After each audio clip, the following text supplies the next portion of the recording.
News and വ്യൂസിലേക്ക് എല്ലാ പ്രേക്ഷകർക്കും സ്വാഗതം. കേന്ദ്രമന്ത്രിമാരായ സുരേഷ് ഗോപിയുടെയും ജോർജ് കുര്യൻ്റെയും വിവാദ പ്രസ്താവനകളെ ന്യായീകരിക്കുകയും നിസ്സാരമാക്കുകയും ചെയ്തു BJP. പ്രസ്താവനകൾക്കെതിരെ പാർലമെന്റിന് മുന്നിൽ പ്രതിഷേധിക്കാൻ LDF MPമാർ മാത്രം. 2 മന്ത്രിമാരെയും നീക്കണമെന്നും മന്ത്രിമാർ മാപ്പ് പറയണമെന്നും LDF. ഗോത്രകാര്യ ക്ഷേമ വകുപ്പിൽ ഗോത്രവർഗങ്ങളിൽ നിന്നുള്ളവർ മാത്രം ക്യാബിനറ്റ് മന്ത്രിമാരാകുന്നു എന്നത് ശാപമാണെന്ന സുരേഷ് ഗോപിയുടെ പരാമർശം. പരിഗണിക്കപ്പെടണമെങ്കിൽ കേരളം പിന്നാക്ക പ്രദേശം ആണെന്ന് പ്രഖ്യാപിക്കൂ എന്ന് ജോർജ് കുര്യൻ്റെ നിന്ദ. ന്യൂസ് ആൻഡ് വ്യൂസ് ചർച്ച ചെയ്യുന്നു ഈ വിഷയം. പിഴച്ചത് നാക്കല്ല നോക്ക്. ഇന്നത്തെ നമ്മുടെ അതിഥികൾ ഇവരൊക്കെയാണ്. CPIM-ന് വേണ്ടി അഡ്വക്കേറ്റ് K. അനിൽകുമാർ, വലതുപക്ഷ നിരീക്ഷകനായി മിഥുൻ വിജയകുമാർ,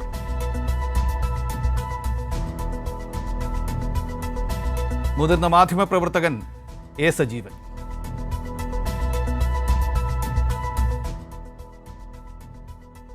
നമുക്കെല്ലാവർക്കും അറിയാവുന്നതാണ് ഈ വിഷയം. കഴിഞ്ഞ ദിവസത്തെ വാർത്തയാണ്. സുരേഷ് ഗോപിയുടെയും ജോർജ് കുര്യൻ്റെയും ഈ വിവാദ അഭിപ്രായങ്ങൾ രംഗത്ത് വന്നു. ഇന്ന് അക്കാര്യം വിവിധ തരത്തിൽ ന്യായീകരിക്കുന്നൊരു നിലപാട് BJP കൈക്കൊണ്ടു. കേരളം പിന്നോക്കമാണ് എന്ന് പ്രഖ്യാപിക്കൂ, മറ്റ് സംസ്ഥാനങ്ങളെക്കാൾ വിദ്യാഭ്യാസപരമായും സാമൂഹികമായും അടിസ്ഥാന സൗകര്യങ്ങളിലും ഒക്കെ പിന്നോക്കമാണ് എന്ന് പ്രഖ്യാപിച്ചാൽ കമ്മീഷൻ കേരളത്തിൻ്റെ കാര്യങ്ങൾ പരിഗണിക്കും എന്നൊരു പരാമർശമാണ് ജോർജ് കുര്യൻ നൽകിയത്. കേരളം ധനകമ്മീഷനെ സമീപിക്കൂ രക്ഷയ്ക്ക് വേണ്ടി എന്നാണ് താൻ പറഞ്ഞത് എന്ന് പറഞ്ഞുകൊണ്ട് അദ്ദേഹം ഇന്ന് ഒരു തരം പിൻവാങ്ങൽ പ്രതീതി സൃഷ്ടിക്കാനുള്ള ശ്രമം നടത്തിയിട്ടുണ്ട്. ഒപ്പം തന്നെ കേരളത്തിന് കിട്ടുന്ന കാശ് ശമ്പളത്തിന് വേണ്ടി കൊടുക്കുകയാണ് എന്നൊരു കുത്തും കൂടി ജോർജ് കുര്യൻ്റെ ഭാഗത്ത് നിന്ന് ഉണ്ടായിട്ടുണ്ട്. അതേസമയം സുരേഷ് ഗോപി നേരത്തെ പറഞ്ഞതുപോലെ ഗോത്രവർഗ വകുപ്പ് ഭരിക്കാൻ വേണ്ടി ക്യാബിനറ്റ് മന്ത്രിമാരായി എത്തുന്നത് ഗോത്രവർഗത്തിൽ നിന്നുള്ളവരാണ് എന്നത് ഒരു ശാപമാണ് എന്നാണ് അദ്ദേഹം പറഞ്ഞത്. ഒപ്പം തന്നെ അദ്ദേഹത്തിൻ്റെ തന്നെ വാക്കുകൾ കടമെടുത്താൽ ഉന്നത കുലജാതർ അവിടെ എത്തേണ്ടതുണ്ട് എന്നൊരു അഭിപ്രായവും അദ്ദേഹം മുന്നോട്ട് വെച്ചു. ഇന്നലെ തന്നെ അദ്ദേഹം ഒരു വേർതിരിവ് മാറ്റണം എന്ന് ഉദ്ദേശിച്ചാണ് താൻ ഇത് പറഞ്ഞത് എന്ന് അദ്ദേഹം പറഞ്ഞു. ഒപ്പം തന്നെ അദ്ദേഹം പറഞ്ഞു തൻ്റെ ഹൃദയത്തിൽ നിന്നാണ് ഈ വാക്കുകൾ വന്നത് എന്നും അത് വളച്ചൊടിക്കപ്പെട്ടു എന്നൊരു ആരോപണവും അദ്ദേഹമുണ്ട്. ഇതിനു പിന്നാലെ BJP നേതാക്കൾ ഇരുവരെയും ന്യായീകരിച്ചുകൊണ്ട് രംഗത്ത് വന്നിട്ടുണ്ട്. പ്രതിപക്ഷത്തു നിന്ന് ഇവർ ആക്രമിക്കപ്പെടുന്നുണ്ട്. കേരളത്തിലെ പല നേതാക്കളും ഇവരെ ആക്രമിച്ചുകൊണ്ട് രംഗത്ത് വന്നിട്ടുണ്ട്. ഇതാണ് ഇന്നത്തെ വിഷയമായി നമ്മൾ എടുക്കുന്നത്. ഞാൻ ആദ്യം അഡ്വക്കേറ്റ് അനിൽകുമാറിലേക്ക് വരികയാണ്.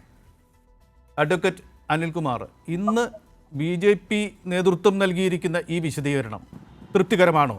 തൃപ്തികരമല്ലെങ്കിൽ എന്തൊക്കെയാണ് ബാക്കി നിൽക്കുന്ന അതൃപ്തി? അഡ്വക്കേറ്റ് അനിൽകുമാർ.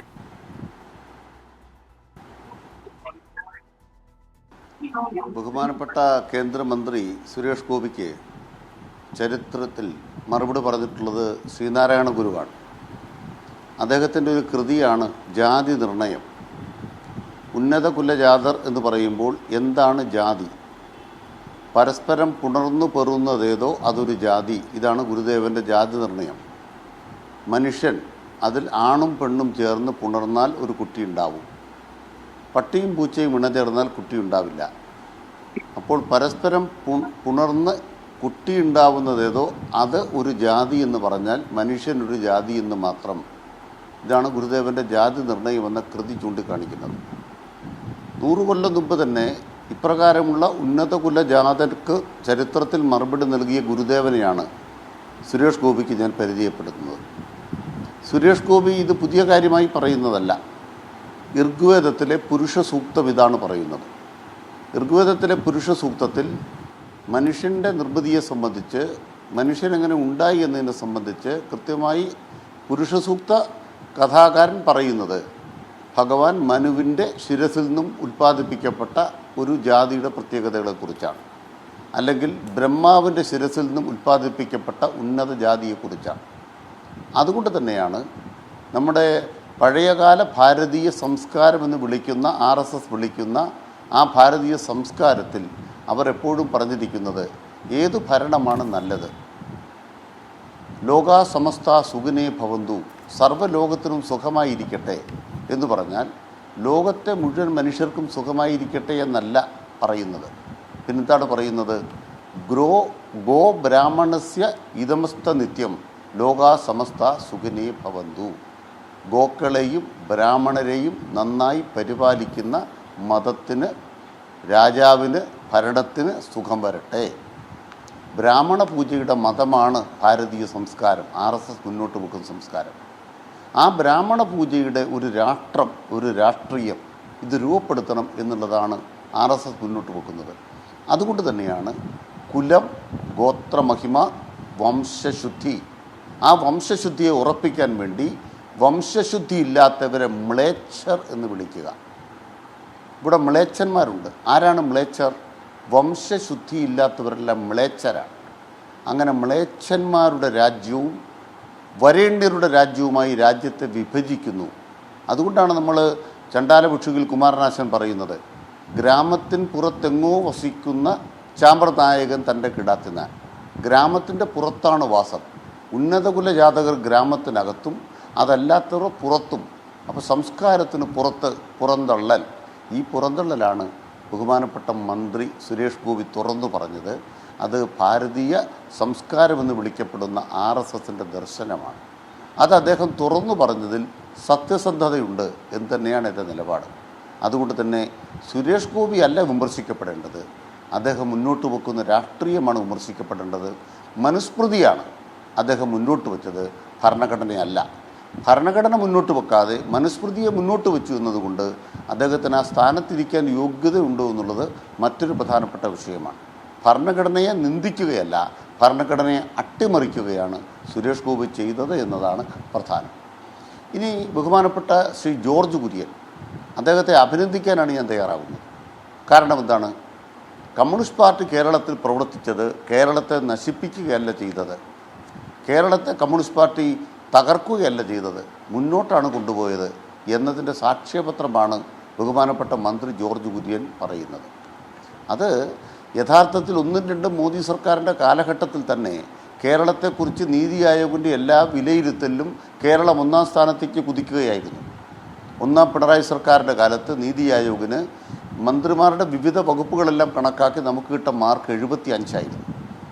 2-ാം പിണറായി സർക്കാരിൻ്റെ കാലമായപ്പോൾ 79-ലേക്കെത്തി. കേരളത്തിന് തൊട്ടുപുറകിലുള്ള സംസ്ഥാനത്തിന് 52-ൽ നിന്നും 53-ലേക്ക് എത്താനേ കഴിഞ്ഞുള്ളൂ. അതുകൊണ്ട് നീതി ആയോഗ് പറഞ്ഞ ഒരു സത്യം തന്നെയാണ് ബഹുമാനപ്പെട്ട ജോർജ് കുര്യൻ പറഞ്ഞത്. പക്ഷേ അത് ബഡ്ജറ്റിൻ്റെ ദിവസം പറയേണ്ട കാര്യമാണോ? അങ്ങനെയാണെങ്കിൽ ബഹുമാനപ്പെട്ട മന്ത്രിയോട് എന്താ പറയുന്നത്? ഇന്ത്യ രാജ്യത്ത് കേന്ദ്ര സർക്കാർ ഇവിടെ നടപ്പാക്കിക്കൊണ്ടിരിക്കുന്ന എല്ലാ കേന്ദ്രാവിഷ്കൃത പദ്ധതികളും കേരളത്തിൻ്റെ തലയിൽ ചേരുന്നതല്ല. ആ തൊപ്പി കേരളത്തിൻ്റെ തലയിൽ ചേരാത്തതുകൊണ്ട് നിങ്ങളുടെ കേന്ദ്രാവിഷ്കൃത പദ്ധതികളിലെ ആനുകൂല്യങ്ങൾ മലയാളിക്ക് കിട്ടില്ല. അതുകൊണ്ട് മലയാളികൾ പുറന്തള്ളപ്പെടുകയാണ്. ഇതാണ് ഞങ്ങളുടെ ആവലാതി. ധനകാര്യ കമ്മീഷനോട് പറയാനുള്ള കാര്യം ധനകാര്യ കമ്മീഷനോട് പറഞ്ഞു കഴിഞ്ഞു. അത് പത്രത്തിൽ വായിച്ചിട്ടെങ്കിലും ബഹുമാനപ്പെട്ട മന്ത്രി അറിയേണ്ടതായിരുന്നില്ലേ? ധനകാര്യ കമ്മീഷൻ കേരളത്തിൽ വന്നപ്പോൾ അദ്ദേഹം കുമരകത്ത് സന്ദർശനം നടത്തി. തിരുവാർപ്പിൽ എൻ്റെ ഗ്രാമപഞ്ചായത്തിലാണ് അദ്ദേഹം സന്ദർശനം നടത്തിയത്. അതിനുശേഷം അദ്ദേഹം തിരുവനന്തപുരത്ത് വന്നു, മുഖ്യമന്ത്രി കണ്ടു, ധനകാര്യമന്ത്രി കണ്ടു. വിശദമായ നിവേദനം അദ്ദേഹം അവർക്ക് കേരള സർക്കാർ നൽകി. അതിലൂടെ എന്താ കേരള സർക്കാർ പറയാനുള്ളത്? ധനകാര്യ കമ്മീഷനോട് പറഞ്ഞിട്ടുണ്ട്, കേരളത്തിന് വളർച്ചയുടെ പ്രശ്നങ്ങളാണ്, UPയും ബീഹാറും നേരിടുന്ന പ്രശ്നങ്ങളല്ല. ഞങ്ങൾക്ക് 3-ാം തലമുറ ഗ്രോത്താണ് വേണ്ടത്. ഞങ്ങൾക്ക് ഡിജിറ്റൽ ഡിവൈഡ് ഇല്ലാത്ത കേരളം ഉണ്ടാക്കണം. അപ്പോൾ ഡിജിറ്റൽ ഡിവൈഡ് ഇല്ലാത്ത കേരളം ഉണ്ടാക്കണമെങ്കിൽ ഇൻ്റർനെറ്റ് അധിഷ്ഠിത വിദ്യാഭ്യാസം ഉണ്ടാക്കണം. അതിനെന്ത് വേണം? അതിന് തക്കമുള്ള ടെക്നോളജിക്കൽ എഡ്ജ് കിട്ടുന്ന സർവകലാശാലകളെ വികസിപ്പിക്കണം. അതിനവർ പ്രത്യേകമായി പണം തരണം. ഇവിടെ വയോജനങ്ങളുടെ എണ്ണം കൂടുതലാണ്. ജനസംഖ്യയിൽ 56% വയോജനങ്ങളാണ്. പുതിയ വയോജന കമ്മീഷൻ വന്നിരിക്കുന്നു. അവർക്ക് പ്രത്യേക പദ്ധതികൾ രൂപീകരിക്കണം.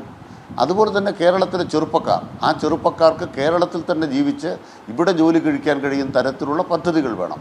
അതാണ് ഞങ്ങൾ ആവശ്യപ്പെടുന്നത്. അത് നടപ്പാക്കാൻ ധനകാര്യ കമ്മീഷനോട് കേരളം പണ്ടേ പറഞ്ഞു കഴിഞ്ഞു. ബഡ്ജറ്റ് വരുന്ന ഘട്ടത്തിൽ എന്താ പറയുന്നത്? ഇന്ത്യ രാജ്യത്ത് 1.5 ലക്ഷം കോടി രൂപയുടെ കാപ്പക്സ് എന്ന് പറഞ്ഞാൽ മൂലധന നിക്ഷേപത്തിന് പലിശയില്ലാതെ കേന്ദ്ര സർക്കാർ കൊടുക്കുന്ന പണം, ആ പണം വീതിക്കുമ്പോൾ ഒരു 5000 കോടി രൂപ ആ വിഴിഞ്ഞത്തിന് പലിശയില്ലാതെ തന്നാൽ ഇന്ത്യയിലെ ഏറ്റവും വലിയ തുറമുഖമല്ല, ലോകത്തെ ഏറ്റവും വലിയ തുറമുഖം നിങ്ങൾക്ക് വിഴിഞ്ഞത്ത് കാണാം. അതാണ് കേരള സർക്കാർ പറയുന്നത്. സഹായിക്കുമോ? കേരളത്തിന് നൽകേണ്ടത് നൽകുമോ? ഇത്തരം കാര്യങ്ങൾ ഓരോന്നോരോന്നായി എഴുതി കൊടുത്തു എന്നുള്ളതാണ് കേരളത്തിൻ്റെ ഏറ്റവും പ്രധാനപ്പെട്ട പാക്കേജിനോടുള്ള ആവശ്യം. ഈ രണ്ട് കാര്യങ്ങളും കൃത്യമായി കേരളം ഹോംവർക്ക് ചെയ്ത് ഉന്നയിച്ചിട്ടുള്ളതാണ്. ആ രണ്ട് മന്ത്രിമാരും അവരുടെ പ്രത്യയശാസ്ത്രം വെളിപ്പെടുത്തി, അവരുടെ രാഷ്ട്രീയം വെളിപ്പെടുത്തി. LDF സർക്കാർ തുടർച്ചയായി എന്താണ് കേന്ദ്ര സർക്കാർ എന്ന് പറഞ്ഞുകൊണ്ടിരുന്നത് ശരിവച്ചിരിക്കുന്നു. ഈ കേരളത്തെ 8.5 കൊല്ലമായി പിണറായി സർക്കാർ ഉജ്ജ്വലമായ ഉയരങ്ങളിലേക്കാണ് നയിക്കൊണ്ടുന്നത്. അതുകൊണ്ട് ഈ സർക്കാർ തുടരണം. എന്തുകൊണ്ട് LDF സർക്കാരിന് തുടർച്ചയുണ്ടാകണമെന്ന് ഒരു കേന്ദ്രമന്ത്രി പ്രസ്താവിച്ചിരിക്കുന്നത് ഒരു ഇടതുപക്ഷ പ്രവർത്തകനെ സംബന്ധിച്ച് ആഹ്ലാദകരമാണ്. ഈ മുന്നേറ്റം സാധ്യമാക്കാൻ വീണ്ടും വീണ്ടും വീണ്ടും ഇടതുപക്ഷം വരണമെന്നാണ് കേന്ദ്രമന്ത്രി പറയുന്നത്. അഡ്വക്കേറ്റ് അനിൽകുമാർ, തിരിച്ചു വരാം. മിഥുൻ വിജയകുമാർ, ഞാൻ താങ്കളിലേക്ക് വരികയാണ്. പരിഹാസ സ്വഭാവത്തോടു കൂടി ഇരുവരും പറഞ്ഞതിനെ സ്വാഗതം ചെയ്തിരിക്കുകയാണ്. പക്ഷേ കടുത്ത എതിർപ്പാണ് അതിൽ ഉയരുന്നത്. ഇരുവരും ഭരണഘടനയുടെ ധാർമ്മികതയെ മറികടന്നു പോയി തങ്ങളുടെ സത്യപ്രതിജ്ഞ ലംഘിച്ചു. ജനങ്ങളെ ചേരിതിരിച്ച് കാണുന്ന തരത്തിൽ ഒരു സംസ്ഥാനത്തെ ജനങ്ങളെ ഇകഴ്ത്തുന്ന മട്ടിൽ, ഒരു സംസ്ഥാനത്തെ ഇകഴ്ത്തുന്ന മട്ടിൽ ജോർജ് കുര്യൻ സംസാരിച്ചു എന്ന ആരോപണം ഉയരുന്നു. ഒപ്പം തന്നെ ഗോത്രവർഗത്തിൽ നിന്നുള്ളവരെ അപമാനിക്കുന്ന തരത്തിൽ സുരേഷ് ഗോപി സംസാരിച്ചു എന്ന വ്യാഖ്യാനം രംഗത്ത് വരുന്നു. താങ്കൾ ഈ വ്യാഖ്യാനങ്ങളെ എങ്ങനെ നോക്കിക്കാണുന്നു? ഇന്ന് അവർ നൽകിയ, ഇന്നലെ തന്നെ അവർ നൽകിയിരിക്കുന്ന, മന്ത്രിമാർ രണ്ടുപേരും നൽകിയിരിക്കുന്ന വിശദീകരണങ്ങൾ തൃപ്തികരമാണോ? മിഥുൻ വിജയകുമാർ. നോക്കൂ, ഞാൻ ആദ്യം തന്നെ സുരേഷ് ഗോപിയുടെ വിഷയത്തിലേക്ക് വരാം. അദ്ദേഹം പറഞ്ഞിട്ടുള്ള കാര്യം എന്താണ്? ഒരു ഉയർന്ന ജാതിക്കാരൻ, അവർക്ക് ട്രൈബൽ വെൽഫെയറിലേക്കുള്ള ഒരു റെപ്രസെന്റേഷൻ കിട്ടണം ഒരു മിനിസ്റ്റീരിയൽ കപ്പാസിറ്റിയിൽ. അതാണ് അദ്ദേഹം പറഞ്ഞതിന്റെ ഒരു ക്രക്സ് എടുത്ത് നോക്കുകയാണെങ്കിൽ. പക്ഷെ അതിനെയൊക്കെ വളച്ചൊടിച്ച് മറ്റൊരു രീതിയിലും എന്താ പറയുക, ഒരു മിസ് റെപ്രസെന്റേഷനാണ് ഇവിടുത്തെ മീഡിയ നടത്തിക്കൊണ്ടിരിക്കുന്നത്. അദ്ദേഹം പറഞ്ഞ കാര്യം എന്താണ്? ഇവിടെ ഒരു ഇൻക്ലൂസിവിറ്റി മിനിസ്റ്റീരിയൽ കപ്പാസിറ്റിയിലും വരണം. അപ്പൊ പല ബ്യൂറോക്രാറ്റിക് ലെവലിൽ പല ഈ പറഞ്ഞ പോലെ എന്താ പറയുക, മേനോന്മാരും നായന്മാരും അങ്ങനെയുള്ള പല ക്ലാസിഫിക്കേഷനുള്ള ആളുകൾ വന്നിട്ട് ബ്യൂറോക്രാറ്റിക് ലെവലിൽ ട്രൈബൽ വെൽഫെയറിന് വേണ്ടി പല കാര്യങ്ങളും ചെയ്യുന്നു. അതെന്തുകൊണ്ട് മിനിസ്റ്റീരിയൽ ലെവലിൽ സാധ്യമല്ല എന്നൊരു ചോദ്യമാണ് അവിടെ കിടക്കുന്നത്. അതൊരു എന്താ പറയുക, ഒരു ഇൻക്ലൂസിവിറ്റിയെ ഫോക്കസ് ചെയ്തുകൊണ്ട് അദ്ദേഹം പറഞ്ഞൊരു കാര്യമാണ്. അതിനെ ഇത്രയൊക്കെ വളച്ചൊടിച്ച് അദ്ദേഹത്തിന്റെ വാക്കുകളെ മറ്റു രീതിയിലൊക്കെ പ്രസന്റ് ചെയ്ത് ഇവിടെ എന്താ പറയുക, മതം, ജാതി, ഇതിനെല്ലാം കൂടെ കൊണ്ടുവന്ന് മറ്റൊരു രീതിയിലേക്ക് ഈ ചർച്ചയെ കൊണ്ടുപോവുകയാണ് ചെയ്തത്. കാരണം കഴിഞ്ഞ 2 ദിവസമായിട്ട് കേരളം ചർച്ച ചെയ്യുന്ന ഒരു വലിയ വിഷയമാണിത്. ഇവിടെ ഞാൻ ചോദിച്ചോട്ടെ, അദ്ദേഹം പറഞ്ഞതിൽ 2 കാര്യമുണ്ട്. ഒന്ന്, ട്രൈബൽ വെൽഫെയറിന് വേണ്ടിയിട്ട് ഒരു എന്താ പറയുക, അപ്പർ ക്ലാസ്സിൽപ്പെട്ട ഒരാളെ ആളുകൾക്ക് റെപ്രസെന്റേഷൻ കിട്ടണം. മറ്റൊന്ന്, അപ്പർ ക്ലാസ്സുകൾ മാത്രം ഹാൻഡിൽ ചെയ്യുന്ന ചില വിഭാഗങ്ങളിലേക്ക് ഈ പറഞ്ഞ പോലെ ട്രൈബൽ കാറ്റഗറിയിൽപ്പെട്ട ആളുകളും വരണം. അപ്പൊ അവിടെയാണ് ഒരു ബാലൻസ്ഡ് ആയിട്ടുള്ള ഒരു അപ്രോച്ച് അദ്ദേഹം എടുക്കാൻ വേണ്ടി പറയുന്നത്. ഓൾദോ അപ്പർ ക്ലാസ്സിന് വേണ്ടി അങ്ങനെയുള്ള ഡിപ്പാർട്ട്മെന്റ് ഒന്നും ഇല്ല. പക്ഷെ ഞാൻ ഒരു ഉദാഹരണം പറയട്ടെ. ശ്രീ പിണറായി വിജയന്റെ സർക്കാരിൽ തന്നെ മന്ത്രിമാരായിരുന്ന, അല്ലെങ്കിൽ ഇപ്പം മന്ത്രിയായിരിക്കുന്ന ഇപ്പം ശ്രീ കേളു ആണെങ്കിലും, അല്ലെങ്കിൽ ഇതിനു മുമ്പ് മന്ത്രിയായിരുന്ന ശ്രീ രാധാകൃഷ്ണൻ ആണെങ്കിലും, ഇവർക്കൊക്കെ എന്തുകൊണ്ടാണ് ഈ ട്രൈബൽ വെൽഫെയർ മാത്രം കൊടുക്കുന്നത്? ഇവർക്ക് എന്താ മറ്റൊരു ഡിപ്പാർട്ട്മെന്റ് ഹാൻഡിൽ ചെയ്യാനുള്ള കേപ്പബിലിറ്റി ഇല്ലേ? ഇവർ ഇത്രയും, അതായത് രാധാകൃഷ്ണനെ പോലുള്ള ആളുകളൊക്കെ വളരെ സീനിയർ ആയിട്ടുള്ള, വളരെ എന്താ പറയുക, കേപ്പബിലിറ്റി ഉള്ള നേതാക്കളാണ്. അദ്ദേഹത്തിന്റെ പേരിലൊന്നും ഒരു ബ്ലാക്ക് മാർക്ക് പോലും ഇല്ലാത്തൊരു നേതാവാണ്. അപ്പം അദ്ദേഹത്തിന് എന്തുകൊണ്ടാണ് ഈ ട്രൈബൽ വെൽഫെയർ പോലുള്ള ഒരു കാര്യത്തിലേക്ക് മാത്രം ചുരുക്കുന്നത്? അപ്പൊ ഇങ്ങനെയുള്ള ആളുകൾക്ക് എന്തുകൊണ്ടാണ് മറ്റ് ഡിപ്പാർട്ട്മെന്റുകൾ ഹാൻഡിൽ ചെയ്യാനുള്ള ഒരു അവസരം കിട്ടാത്തത്? അപ്പം അതിനെ കൂടെ ചൂണ്ടിക്കാണിച്ചല്ലേ സുരേഷ് ഗോപി ഈ ഒരു കാര്യം പറഞ്ഞിട്ടുള്ളത്. അപ്പം അദ്ദേഹം വളരെ ഇൻക്ലൂസീവ് ആയിട്ടുള്ള ഒരു കാര്യം കൊണ്ടുവരണമെന്ന് പറഞ്ഞതിനെ ഈ അർത്ഥത്തിലൊക്കെ വളച്ചൊടിച്ച് മറ്റൊരു രീതിയിൽ മീഡിയ അതിനെ വ്യാഖ്യാനിച്ച്, മാത്രമല്ല സുരേഷ് ഗോപി എന്ത് ചെയ്താലും വാർത്തയാണല്ലോ. സുരേഷ് ഗോപി ഒരു മാധ്യമ പ്രവർത്തകർ തോളിൽ കൈവച്ച് കഴിഞ്ഞാൽ അത് വാർത്തയാണ്. അല്ലെങ്കിൽ സുരേഷ് ഗോപി മറ്റെന്തെങ്കിലും സ്റ്റേറ്റ്മെന്റ് പറഞ്ഞു കഴിഞ്ഞാൽ, അപ്പം BJP യെ ടാർഗറ്റ് ചെയ്യാൻ വേണ്ടിയുള്ള കേരളത്തിലെ ഒരു എന്താ പറയുക, ഒരു ലക്ഷ്യം, ഒരു ടാർഗറ്റാണ് ഈ പറയുന്ന സുരേഷ് ഗോപി. അല്ലെങ്കിൽ BJPയെ അടിച്ചമർത്തണമെങ്കിൽ സുരേഷ് ഗോപിയുടെ എന്തെങ്കിലും ഒരു സ്റ്റേറ്റ്മെന്റ് എടുത്തു കഴിഞ്ഞാൽ അതിന് കിട്ടുന്ന മീഡിയ വിസിബിലിറ്റി വളരെ വലുതാണ്. അപ്പൊ സുരേഷ് ഗോപി എന്ത് പറഞ്ഞു കഴിഞ്ഞാലും അതിനെ ഈ രീതിയിലൊക്കെ വളച്ചൊടിച്ച് ഒരു എന്താ പറയുക, മറ്റൊരു രീതിയിലാക്കി മാറ്റി വലിയ ചർച്ചകളൊക്കെ നമുക്ക് നടത്താവുന്നതാണ്. പക്ഷെ അദ്ദേഹം പറഞ്ഞ കാര്യം നോക്കുകയാണെങ്കിൽ, അതിന്റെ ഇന്റൻഷൻ പരിശോധിച്ച് നോക്കുകയാണെങ്കിൽ അദ്ദേഹം പറഞ്ഞതിൽ ഒരു കുഴപ്പമില്ല. കാരണം ഇൻക്ലൂസിവിറ്റിയെ മാത്രമാണ് അദ്ദേഹം ഫോക്കസ് ചെയ്യുന്നത്. അനിലിനോട് ചോദിച്ചോട്ടെ, ഇവിടെ പണ്ട് നമ്മുടെ KR ഗൗരി ന്യൂസ് 18 ആണെന്ന് ഞാൻ മനസ്സിലാക്കുന്നത്. ന്യൂസ് 18 കേരളത്തിന് 2017 കൊടുത്ത ഒരു ഇന്റർവ്യൂ ഉണ്ടായിരുന്നു. അതിലവർ പറയുന്നുണ്ട് അവർക്ക് എന്തുകൊണ്ട് ഒരു CM സ്ഥാനത്തേക്ക് വരാൻ കഴിഞ്ഞില്ല. അവിടെ ജാതി പൊളിറ്റിക്സ് ആയിരുന്നു ഏറ്റവും വലിയ ഇഷ്യൂ. അന്ന് EMSന്റെ പേര് എടുത്തു പറഞ്ഞുകൊണ്ടാണ് അവർ പരാമർശിച്ചത്. അപ്പം ജാതി പൊളിറ്റിക്സ് ഇത്രയധികം എന്താ പറയുക ഈ ഒരു പാർട്ടിക്കകത്ത് വളർന്നു കഴിഞ്ഞിട്ടുണ്ടായിരുന്നു ആ കാലം മുതൽക്ക്. അന്നേ ഈ പറഞ്ഞ പോലെ ജാതിയുടെ പേര് പറഞ്ഞുകൊണ്ട് ചില ആൾക്കാരെ തഴയുക, അവരുടെ വളർച്ചയെ തഴയുക, അതൊക്കെ ഈ പാർട്ടിയിലും ഉണ്ടായിരുന്നു, CPM-ലും ഉണ്ടായിരുന്നു. ഇന്നിപ്പോ ഇവിടെ വന്നിട്ട് വലിയ രീതിയിൽ ജാതി മതം ഇതൊന്നും പാടില്ല എന്ന് പറയുന്നു. അപ്പം അങ്ങനെയുള്ള ജോർജ് കുര്യനിലേക്ക് കൂടി അതിന്റെ തന്നെ മുതിർന്ന നേതാക്കൾ വന്നിട്ട് ഇങ്ങനെയുള്ള ക്രിറ്റിസിസം ഉയർത്തുമ്പോൾ എന്തുകൊണ്ടാണ് നിങ്ങൾ നിങ്ങളുടെ ഒരു ആത്മപരിശോധന നടത്തുന്നതിന് പകരം BJP-യെ അനാവശ്യമായിട്ട് കരുവാരി തയ്ക്കാൻ വേണ്ടിയിട്ട് ഒരു സുരേഷ് ഗോപിയെ കരുവാക്കുന്നത്? പിന്നെ ഞാൻ ചോദിച്ചോട്ടെ, ഈ ജാതി എന്ന് പറഞ്ഞ ഒരു നോൺ എക്സിസ്റ്റന്റ് ആയിട്ടുള്ള കാര്യമൊന്നല്ലോ. ഇപ്പൊ ഞാൻ ഈ ചർച്ച തുടങ്ങുമ്പോൾ തന്നെ ഞാൻ ശ്രീ കണ്ടത് മിഥുൻ, ജോർജ് കുര്യനിലേക്ക് കൂടി വരൂ. അതിൽ താങ്കൾ ഇത്രയും സമയം സംസാരിച്ചു. ജോർജ് കുര്യനിലേക്ക് കൂടി വരൂ. ഞാൻ ചോദിച്ച ഈ ഘട്ടം ഒന്ന് പൂർത്തിയാക്കിയിട്ട് നമുക്ക് അതിലേക്കൊക്കെ പോകാം. തീർച്ചയായും ഞാൻ എല്ലാത്തിനും ഉത്തരം പറഞ്ഞിട്ടേ പോകുള്ളൂ. അപ്പൊ ഞാൻ ഇതിലൊരു വിശദീകരണം തന്നിട്ട് ജോർജ് കുര്യനിലേക്ക് കടക്കാം. ജോർജ് കുര്യൻ പറഞ്ഞ കാര്യം ഫണ്ട് അലോക്കേഷന്റെ കാര്യമാണ് ബേസിക്കലി. അപ്പം 15th ഫിനാൻസ് കമ്മീഷന്റെ ഫോർമുല അനുസരിച്ചാണ് ഫണ്ട് അലോക്കേഷൻ ഓരോ സ്റ്റേറ്റിനും നടത്തുന്നത്. അപ്പൊ അതിൽ പോപ്പുലേഷൻ, ഈ പറഞ്ഞ പോലെ ഡെവലപ്മെന്റ് സ്റ്റേറ്റസ്, ടാക്സ് കോൺട്രിബ്യൂഷൻ, ഇതെല്ലാം പരിശോധിച്ചുകൊണ്ടാണ് ഫണ്ട് അലോക്കേഷൻ നടത്തുന്നത്. ഇവിടെ പറയുന്നത് കേട്ടാത്തൊന്നും കേരളത്തിനായിട്ട് ഒന്നും നൽകുന്നില്ല എന്നുള്ളത്. ഫിനാൻഷ്യൽ ഇയർ 24-25 കേരളം കൈപ്പറ്റിയ തുക നമ്മൾ നോക്കുകയാണെങ്കിൽ റൂറൽ ലോക്കൽ ബോഡീസ് ഗ്രാന്റിലേക്ക് 266.8 കോടി രൂപയാണ് കേന്ദ്രത്തിന്റെ സംഭാവന. സ്റ്റേറ്റ് ഡിസാസ്റ്റർ റെസ്പോൺസ് ഫണ്ടിലേക്ക് 388 കോടി കഴിഞ്ഞ ജൂലൈയിലും ഒക്ടോബറിലായിട്ട് കൊടുത്തിട്ടുണ്ട്. അർബൻ ലോക്കൽ ബോഡി ഗ്രാന്റിലേക്കായിട്ട് 368 കോടി കേന്ദ്രത്തിന്റെ ഭാഗത്തു നിന്നുണ്ടായിട്ടുണ്ട്. സെൻട്രലി സ്പോൺസർഡ് ആയിട്ടുള്ള സ്കീംസിന് വേണ്ടിയിട്ട് 8,516 കോടിയോളം കേന്ദ്രം ചെലവഴിച്ചിട്ടുണ്ട്, കേരളത്തിന് നൽകിയിട്ടുണ്ട്. അപ്പം ഇതിന്റെ ഒന്നും കണക്കൊന്നും പറയാതെ ഞങ്ങൾക്ക് എപ്പോഴും കൂടുതൽ കിട്ടിക്കൊണ്ടിരിക്കണം. അപ്പം ഇതിന്റെ ഒരു പ്രശ്നം എന്താണെന്നറിയോ? കാരണം FRBM ആക്ട് പ്രകാരം ഒരു സ്റ്റേറ്റിന്റെ ബോറോയിങ് കേപ്പബിലിറ്റി എന്ന് പറയുന്നത്, അതിന്റെ ഒരു സീലിംഗ് എന്ന് പറയുന്നത് 3%. അപ്പം കേരളം എപ്പോഴും ആ ഒരു സീലിംഗിന്റെ മുകളിലേക്കുള്ള ബോറോയിങ് ആണ് കേരളം ആവശ്യപ്പെട്ടുകൊണ്ടേയിരിക്കുന്നത്. പക്ഷേ അവിടെ ഒരു പ്രശ്നം എന്താണെന്ന് വെച്ചാൽ, നമ്മൾ ഈ സീലിംഗിന് മുകളിലേക്ക് ബോറോയിങ് നടത്തി കഴിഞ്ഞാൽ അത് നമ്മുടെ അടുത്ത ഫിനാൻഷ്യൽ ഇയറിലേക്കുള്ള ബോറോയിങ് കപ്പാസിറ്റി കുറയ്ക്കുകയാണ്, ബോറോയിങ് സ്പേസ് കുറച്ചുകൊണ്ടിരിക്കുകയാണ്. അതിനർത്ഥം നമ്മുടെ മന്ത്ലി ആവറേജ് സ്പെൻഡ് വലിയ രീതിയിൽ കുറയും. അതായത് കഴിഞ്ഞ വർഷം നമ്മുടെ ഒരു മന്ത്ലി ആവറേജ് സ്പെൻഡ് കേരളത്തിൻ്റെ 6,000 ചില്ലാൻ കോടിയാണെങ്കിൽ ബോറോയിങ് കപ്പാസിറ്റി കുറഞ്ഞു കഴിഞ്ഞാൽ അത് 700ഓളം കോടി, അങ്ങനെയല്ലേ ഒരു ചെറിയ സംഖ്യയിലേക്ക് ഒതുങ്ങും. അപ്പൊ അവിടെയാണ് പ്രശ്നം വരുന്നത്. അതുപോലും അറിയാതെയാണ് ഈ കാര്യങ്ങളൊക്കെ പ്രൊജക്ട് ചെയ്യപ്പെടുന്നത്.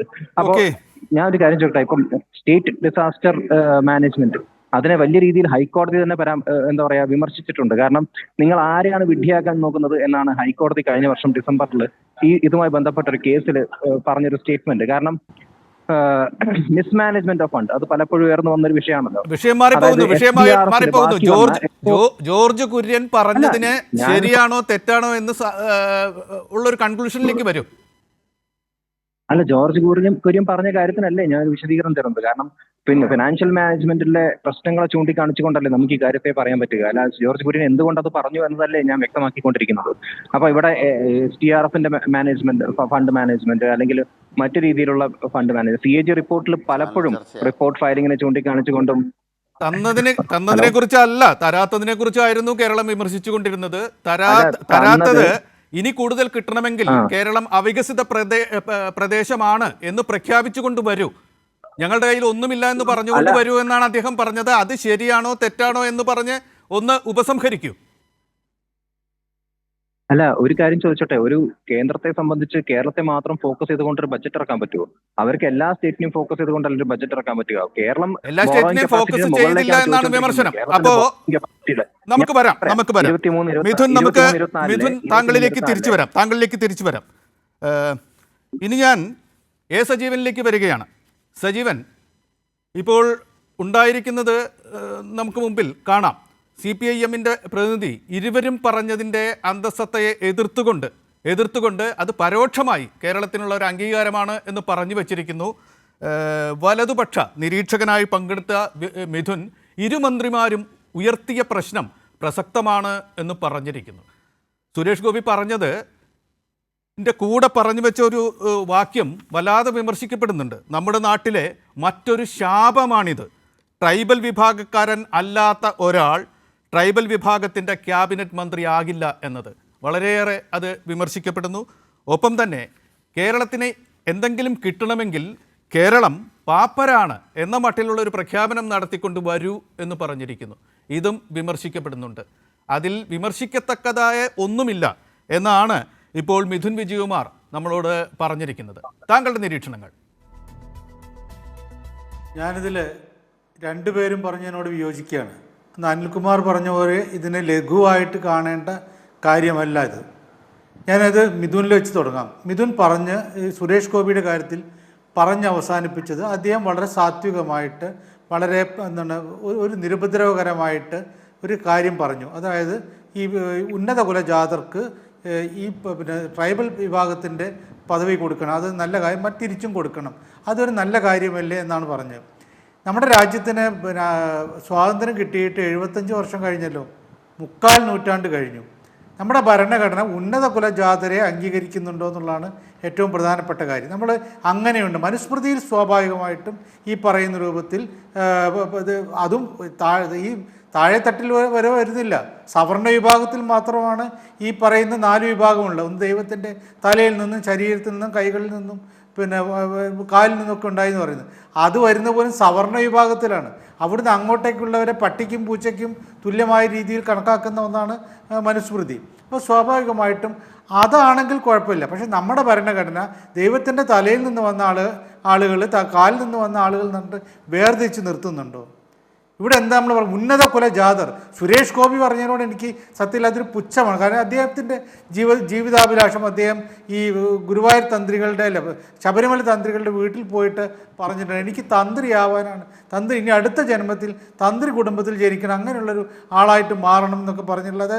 അത് തൻ്റെ തല വേറെ ഈ തന്നേക്കാൾ ഉയർന്ന രീതിയിലുള്ള വിഭാഗമെന്ന് അദ്ദേഹം കരുതുന്ന ആ വിഭാഗത്തിൻ്റെ തലയിലേക്ക്, കഴുത്തിലേക്ക്, അല്ല കക്ഷത്തിലേക്ക് വെച്ച് കൊടുക്കുകയാണ്. അപ്പോൾ സ്വാഭാവികമായിട്ട് അദ്ദേഹത്തിന് ഒന്നാമത് തലയ്ക്കകത്ത് എന്തെങ്കിലും ഉണ്ടെങ്കിലല്ലേ ഇത് നമ്മളെ കുറ്റപ്പെടുത്തേണ്ടതുള്ളൂ. ആരോ പണ്ട് എഴുതി കൊടുത്ത ഡയലോഗ് ഈ പറഞ്ഞിട്ട് പഠിച്ച് അത് തലയ്ക്കകത്ത് കിടക്കുന്ന ആളാണ്. അപ്പോൾ അതുകൊണ്ട് അദ്ദേഹത്തിന് ഇങ്ങനെ പല ഡയലോഗും പറയാൻ പറ്റും. ഇവിടെ മിഥുൻ പറഞ്ഞ കാര്യത്തിൽ നമ്മളെ ഒരു ഇന്ത്യയിൽ ഈ 3/4 നൂറ്റാണ്ട് കാലമായിട്ട് സ്വാതന്ത്ര്യം നേടിയിട്ടുള്ള ഈ ഇന്ത്യയിൽ നമ്മളിപ്പോഴും ഉന്നത കുലജാതർ എന്നുള്ള പ്രയോഗം നടത്തുന്നുണ്ടെങ്കിൽ അത് ഭരണഘടനാ വിരുദ്ധമാണ്. അത് തീർത്തും നമ്മുടെ രാജ്യത്തോട് ചെയ്യുന്ന രാജ്യദ്രോഹം എന്ന് പോലും പറയാവുന്നൊരു കാര്യമാണ്. കാരണം ഒരിക്കൽ പോലും അങ്ങനെ പറയാൻ പറ്റും. ഉന്നത കുലജാതർ ഉണ്ട് എന്ന് നമ്മുടെ ഭരണഘടന അനുവദിക്കുന്നതേ ഇല്ല. മാത്രമല്ല മോഹൻ ഭാഗവതിനെ പോലുള്ള ഈ RSSൻ്റെ സുപ്രീം നേതാക്കന്മാർ പോലും ഒരു ഘട്ടത്തിൽ പറഞ്ഞിട്ടുണ്ട്, ഇത്തരത്തിൽ ജാതീയമായിട്ടുള്ള ഔന്നിത്യമൊന്നും വേറെ കാണിക്കാൻ പാടില്ല, എല്ലാവരും തുല്യരാണെന്ന് പറഞ്ഞു. ആ വിഭാഗത്തിൻ്റെ ഒരു അംശമായിട്ടുള്ള BJPയുടെ മന്ത്രിയാണ് ഇവിടെ ഉന്നത കുലജാതർ എന്ന് പറയുന്നത്. മിഥുൻ അതിനെ ന്യായീകരിക്കുന്നത് ഒരിക്കൽ പോലും അംഗീകരിക്കാൻ പറ്റാത്ത ഒരു കാര്യമാണ്. നമുക്ക് എങ്ങനെയാണ് ഉന്നത കുലജാതർ എന്ന് പറയാൻ പറ്റുക? അങ്ങനെ പറയുന്നുണ്ട് എങ്കിൽ നമ്മൾ ഇപ്പോഴും ചാതുർവർണ്ണത്തെ അംഗീകരിക്കുന്നതാണ് അർത്ഥം. അങ്ങനെ പറഞ്ഞ് സുരേഷ് ഗോപിയെ ഒരു തരത്തിലും ന്യായീകരിക്കുക. അദ്ദേഹം എന്താണ് തലയ്ക്കകത്തൊന്നും ഇല്ലാത്തതുകൊണ്ടാണ് പറഞ്ഞത്, അല്ലെങ്കിൽ ഈ എന്താണ് ചാതുർവർണ്ണത്തിൻ്റെ ആ ഒരു മയക്കത്തിൽപ്പെട്ടുകൊണ്ടാണ് അദ്ദേഹം പറഞ്ഞതെന്നുള്ള കാര്യം സംശയമില്ല. പക്ഷെ നമ്മളെല്ലാവരും മിഥുനെ പോലൊരാൾ ആ രീതിയിൽ അങ്ങനെ പറയാൻ പാടില്ല. നമ്മൾ ആരും മിഥുൻ എന്നല്ല, ആരും പറയാൻ പാടില്ല. ഇതൊരു വലിയ ഇതാണ്. രണ്ടാമത്തെ കാര്യം ജോർജ് കുര്യൻ്റേതാണ്. ജോർജ് കുര്യൻ എന്താണ് പറഞ്ഞിട്ടുള്ളത്? അനിൽകുമാർ പറഞ്ഞാൽ അതൊരു നല്ല കാര്യമല്ലേ, അത് അദ്ദേഹം കളിയാക്കാൻ വേണ്ടി പറഞ്ഞാണെങ്കിൽ പോലും നല്ല കാര്യമല്ല. ഇന്ത്യ ഒരു ഫെഡറൽ സംവിധാനത്തിൽ തുടർന്നു വരുന്ന രാജ്യമാണല്ലോ. ഇവിടെ കേന്ദ്രം തരുന്നതിനനുസരിച്ചിട്ട് മാത്രം നിൽക്കുകയല്ല, നമ്മുടെ അവകാശമാണ്. ഫെഡറൽ സിസ്റ്റത്തിൽ നമ്മുടെ അവകാശമാണിത്. അതല്ലാതെ കേന്ദ്രം എപ്പോൾ എന്തെങ്കിലും ഈ വലിച്ചെറിഞ്ഞ് പണ്ട് ഈ പൂജാരിമാർ ഇങ്ങനെ വലിച്ചെറിഞ്ഞ് കൊടുക്കുന്ന ഒരു രീതിയുണ്ട്. അപ്പോൾ അതേപോലെ വലിച്ചു തരുന്ന എന്തെങ്കിലും എച്ചിൽ പാത്രത്തിലേക്ക് ഇട്ട് തരുന്നത് വാങ്ങി തൃപ്തിപ്പെട്ട് കൊള്ളണം എന്ന ഒരു രീതിയാണ് ജോർജ് കുര്യൻ പറഞ്ഞിട്ടുള്ളത്. അതായത് ഒരിക്കൽ പോലും അങ്ങനെ നിങ്ങൾ ഇത് പാവമാണെന്ന് തെളിയിച്ചു കൊടുക്കൂ, അപ്പോൾ നിങ്ങൾക്ക് തരും. പാവമാണെന്ന് തെളിയിച്ചാലാണോ കേരളത്തിന് കിട്ടേണ്ടത്? ഇവിടുത്തെ പ്രധാനപ്പെട്ട 2 കാര്യങ്ങൾ ആളുകൾ പറയുന്നില്ല. ഒന്ന് വയനാട് നമ്മളെല്ലാ കാര്യങ്ങളും പ്രധാനമന്ത്രി ഈ ജോർജ് കുര്യനെയാണ് BJP അല്ലെങ്കിൽ പ്രധാനമന്ത്രി നിയോഗിച്ചത് ഇവിടുത്തെ പ്രശ്നങ്ങൾ പഠിക്കാൻ വേണ്ടിയിട്ട്. അദ്ദേഹം അവിടെ കുറേ കാലം പോയതല്ലേ, കുറേ ദിവസങ്ങളോളം അവിടെ ഉണ്ടായിരുന്നതല്ലേ. ഒപ്പം സുരേഷ് ഗോപിയും ഉണ്ടായിരുന്നു. അവർ 2 പേരും അവിടെ നിന്നിട്ട് ഇവിടുത്തെ കാര്യങ്ങളൊക്കെ മനസ്സിലാക്കിയിട്ട് റിപ്പോർട്ട് കൊടുത്തിട്ടുണ്ടാവുമല്ലോ. അതേപോലെ പ്രധാനമന്ത്രി വെറുതെ ഒരു കറക്കമാണെങ്കിൽ പോലും വന്ന് അവിടെയുള്ള ഫോട്ടോ സെഷനിലൊക്കെ പങ്കെടുത്തിട്ട് പോയ ഒരാളല്ലേ. അങ്ങനെയുള്ള ഒരാൾ ഈ കേരളത്തിന് ഈ ഒരു അവസ്ഥ, ഇത്രയും ഭീകരമായ അവസ്ഥ, ശരിക്കും പറഞ്ഞാൽ ഞാൻ NPC ഒക്കെ അറിയാമെന്ന് പറഞ്ഞാൽ ഞാനൊക്കെ ആ പ്രദേശവുമായി വളരെയധികം ബന്ധമുള്ള ആളായതുകൊണ്ട് ആ പ്രദേശത്ത് എൻ്റെ സുഹൃത്തുക്കളുടെ പല ആളുകളും 24 പേർ മരിച്ച ഒരു സുഹൃത്ത് എനിക്കുണ്ട്, സുഫാദ് എന്ന് പറയുന്ന. അത് അദ്ദേഹത്തിൻ്റെ ബന്ധുക്കൾ 24 പേരാണ് മരിച്ചത്. അദ്ദേഹത്തിൻ്റെ ഒരു 2-3 ഏക്കർ വരുന്ന തോട്ടം പൂർണ്ണമായിട്ടും ഒലിച്ചുപോയി. അദ്ദേഹത്തിന് വീടും കാറും ഒക്കെ പോയി. ഇങ്ങനെയൊരു അവസ്ഥയിൽപ്പെട്ട എത്രയോ പേരുണ്ട് അവിടെ. അങ്ങനെയുള്ള ആളുകൾ കഴിഞ്ഞുകൂടുന്നിടത്ത് ആണ് ഈ പറയുന്നത് നിങ്ങൾ തെളിയിച്ചു കൊടുക്കുമെന്ന്. നമുക്ക് അത് കിട്ടണ്ടേ? വേറൊന്നും തന്നില്ലെങ്കിലും വയനാട് ഒരു നല്ലൊരു പാക്കേജ് അത് തരേണ്ടതല്ലേ? നമുക്കിപ്പോൾ കിട്ടാവുന്ന ആവശ്യപ്പെടാവുന്ന കാര്യങ്ങൾ മാത്രമാണ്. അപ്പോൾ നമ്മളിപ്പോഴും പറയുന്നത് കേന്ദ്രത്തിൻ്റെ ഔദാര്യമാണ്. ഇത് വേണമെങ്കിൽ അത് നിങ്ങൾ സ്വീകരിച്ചുകൊള്ളൂ, പിച്ചച്ചട്ടിയിലേക്ക് ഞങ്ങൾ ഇട്ട് തരും, അത് തരുന്നത് മാത്രം സ്വീകരിക്കുക, അതിന് മിണ്ടാതിരിക്കുക എന്നാണ് ഈ ജോർജ് കുര്യൻ പറഞ്ഞതിൻ്റെ അർത്ഥം. അത് തീർത്തും ഭരണഘടനാ വിരുദ്ധമാണ്.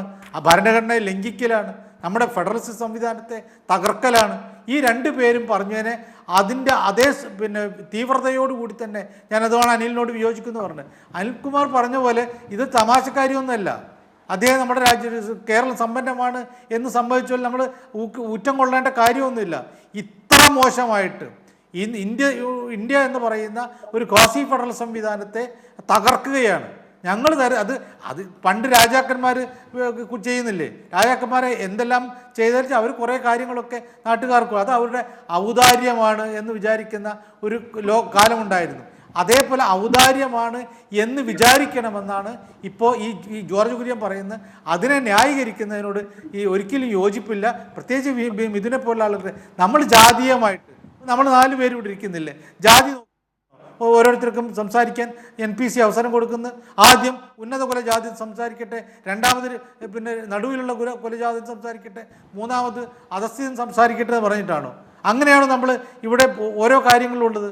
അപ്പം അത്തരം ഒരു കാര്യം പറയുന്നാൽ അങ്ങനെ പറയുന്ന നാക്ക് പിഴയെന്നല്ല, ആ നാക്ക് പിഴുതെടുക്കേണ്ട ഒരു മനോഭാവമാണ് നമുക്കുണ്ടാവേണ്ടത്. സജീവൻ വരാം.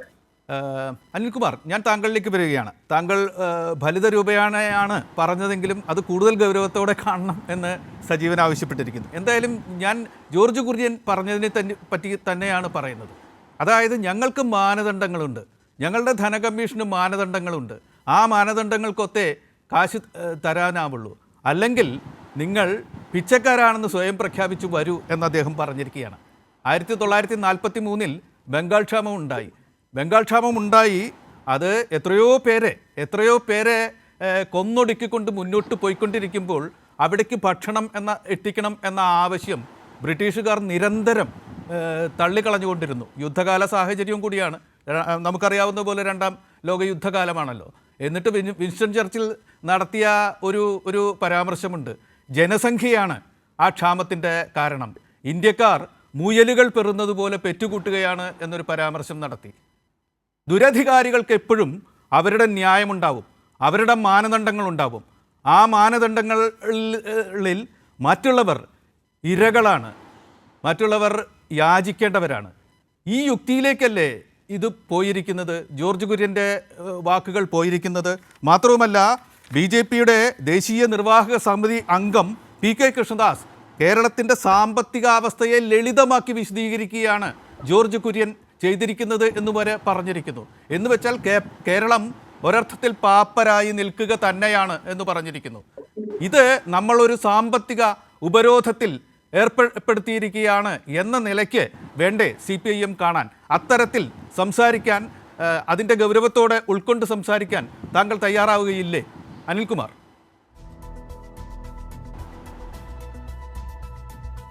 അല്ല, നിങ്ങൾ എന്തിനാണ് ഭിക്ഷാപാത്രവുമായി ദില്ലിയിലേക്ക് വരുന്നത് എന്ന് കേരളത്തോട് ആദ്യം ചോദിച്ചതാരാ?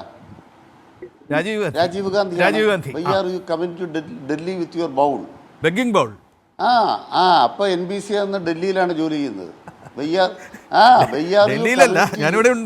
With your begging bowl. ഇതാണ്. അപ്പോൾ നമ്മൾ ചരിത്രം പറന്നു പോകരുത്. കോൺഗ്രസ്സുകാർ ഇവിടെ പ്രവർത്തിച്ചു കൊണ്ടിരുന്നൊരു കാര്യം, ഫെഡറലിസത്തെ തകർക്കുന്നത് തങ്ങളുടെ രാഷ്ട്രീയ കാര്യപരിപാടിയാക്കിയ RSS കൃത്യമായി ഇത് നടപ്പാക്കിക്കൊണ്ടിരിക്കുകയാണ്.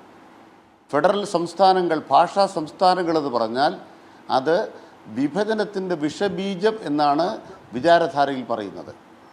അത് RSS നടപ്പാക്കുകയാണ് എന്ന സത്യസന്ധതയാണ് ജോർജ് കുര്യൻ പറയുന്നത്. അത് RSS നടപ്പാക്കിക്കൊണ്ടിരിക്കുകയാണെന്നുള്ള സത്യസന്ധത ജോർജ് കുര്യൻ പറയുന്നതോടുകൂടി RSSനെ മനസ്സിലാക്കാൻ ഈ 2 മന്ത്രിമാരുടെയും പ്രസ്താവനകൾ കൊണ്ട് മലയാളിക്കായി. നിങ്ങൾ RSSനെ കുറിച്ച്, BJPയെക്കുറിച്ച് ഒരു പ്രത്യാശയും കേരളത്തിലെ മനുഷ്യർ വെച്ചു പുലർത്തേണ്ടതില്ല. എന്തുകൊണ്ടെന്നാൽ ഭാഷാ സംസ്ഥാനങ്ങൾക്കെതിരാണ് BJP. മലയാളം, മലയാളി, മലയാള ഭാഷ, കേരളം, കേരളീയം, നവകേരളം, നവകേരള സദസ്സ് എന്നൊക്കെ പറഞ്ഞാൽ ഭ്രാന്ത് പിടിക്കുന്ന കുറേ പേരുണ്ട്. ഈ ഭ്രാന്തെന്ന് പറയുന്നത് ഇന്ത്യ രാജ്യത്തിൻ്റെ ഭാഷാ വിദ്വേഷപരമായ BJP നിലപാടിൻ്റെ ഭാഗമാണ്. അതിൻ്റെ ഒരു തികട്ടൽ കോൺഗ്രസിനുമുണ്ട്. ഇത് കൃത്യമായി തന്നെ ഈ 2 മന്ത്രിമാരുടെ പ്രസ്താവനയോടുകൂടി അവർ വെളിപ്പെട്ടു എന്നുള്ളതാണ് നമ്മുടെ കേസ്. രണ്ടാമത്തെ പ്രധാനപ്പെട്ട കാര്യം എന്താണ്? RSSൻ്റെ ഏറ്റവും പ്രധാനപ്പെട്ട ഒരു പുസ്തകമാണല്ലോ ഗോൾവാക്കർ എഴുതിയിട്ടുള്ള നാം അല്ലെങ്കിൽ നമ്മുടെ രാഷ്ട്രത്വം നിർവചിക്കപ്പെടുന്നു. അതിലെന്താ ഹിന്ദുത്വം പറയുന്നത്? അല്ലെങ്കിൽ സവർക്കർ പറയുന്നത് എന്താ ഹിന്ദുത്വം? വംശശുദ്ധി. വംശശുദ്ധി അല്ലാണ്ട് മറ്റെന്താണ്? അങ്ങനെ വംശശുദ്ധിയുടെ രാഷ്ട്രീയം മുന്നോട്ട് വെക്കുന്ന ഒരു സംഘടനയാണ് RSS. അതിൻ്റെ നേതാവിൽ നിന്നും ഇത്തരൊരു പ്രസ്താവനയല്ലാണ്ട് വേറെന്താ വരിക? ഉന്നത കുലജാതർ. ഞാൻ ബഹുമാനപ്പെട്ട സുരേഷ് ഗോപിയോട്, ഒരു മലയാളിയായ IPS ഉദ്യോഗസ്ഥൻ എഴുതിയിട്ടുള്ള മലയാളിയുടെ ജനിതക വായന, ഇല്ലെങ്കിൽ എതിരവൻ കതിരവൻ എഴുതിയൊരു പുസ്തകമുണ്ട് മലയാളിയുടെ ജനിതകം, ഒന്ന് വായിച്ചു നോക്കണം. നമ്മൾ DNA പരിശോധന നടത്തുമ്പോൾ നമ്മൾക്കിടയിൽ ജാതിയുണ്ടോ? നമ്മൾക്കിടയിൽ ജാതി ഇല്ല എന്നുള്ളതാണ്. ഗുരുദേവൻ പറഞ്ഞ പോലെ ഒരു ജാതി, ഒരു മതം, ഒരു ദൈവം. അതിൽ ഒരു ജാതിയാണ് മനുഷ്യന്മാരെല്ലാം. DNA പരിശോധിച്ചാൽ ജാതി ഇല്ലാത്തവരാണ് നമ്മളെല്ലാം എന്നുള്ള ശാസ്ത്രീയ പഠനങ്ങൾ വന്നു കഴിഞ്ഞു. അവിടെയാണ് ഉന്നത കുലജാതൻ എന്ന പ്രയോഗം സുരേഷ് ഗോപി നടത്തുന്നത്. ഇത് ശാസ്ത്രവിരുദ്ധമാണ്, ഇത് ചരിത്രവിരുദ്ധമാണ്. എന്നാൽ ഇവിടെ ചൂണ്ടിക്കാണിച്ചു മിഥുൻ. ബഹുമാനപ്പെട്ട K. രാധാകൃഷ്ണൻ ദേവസ്വം വകുപ്പിൻ്റെ മന്ത്രിയായിരുന്നു കേട്ടോ. അദ്ദേഹത്തിന് പാർലമെൻ്ററി കാര്യ വകുപ്പിൻ്റെ മന്ത്രിയായിരുന്നു അദ്ദേഹം കേട്ടോ. അദ്ദേഹം മറ്റു വകുപ്പുകളും കൈകാര്യം ചെയ്തിട്ടുണ്ട്. കമ്മ്യൂണിസ്റ്റ് പാർട്ടി അങ്ങനെ മതവും ജാതി പ്രത്യേകതകളൊന്നുമില്ല. അങ്ങനെയൊന്നുള്ള പാർട്ടിയല്ല കമ്മ്യൂണിസ്റ്റ് പാർട്ടി. വകുപ്പുകൾ കൊടുക്കുമ്പോൾ 2-3 വകുപ്പുകൾ ചേർന്ന് നിൽക്കുന്ന വകുപ്പുകളും അല്ല. ഒരു വകുപ്പ് കൊടുക്കുമ്പോൾ മറ്റേതങ്ങ് കിട്ടുകയല്ല. ദേവസ്വം ഒരു വകുപ്പല്ല, പാർലമെന്ററി കാര്യം വകുപ്പുകളാണ്. ഒരേ സമയത്ത് ഹാൻഡിൽ ചെയ്ത വകുപ്പുകളാണ്. പക്ഷേ ട്രൈബൽ വെൽഫെയർ ആയിരുന്നു അദ്ദേഹത്തിന്റെ മെയിൻ ഫോക്കസ് ഏരിയ. അദ്ദേഹത്തെ അല്ലെങ്കിൽ കേളുവിനെ എന്തുകൊണ്ടാണ് ട്രൈബൽ വകുപ്പ് മാത്രമല്ല,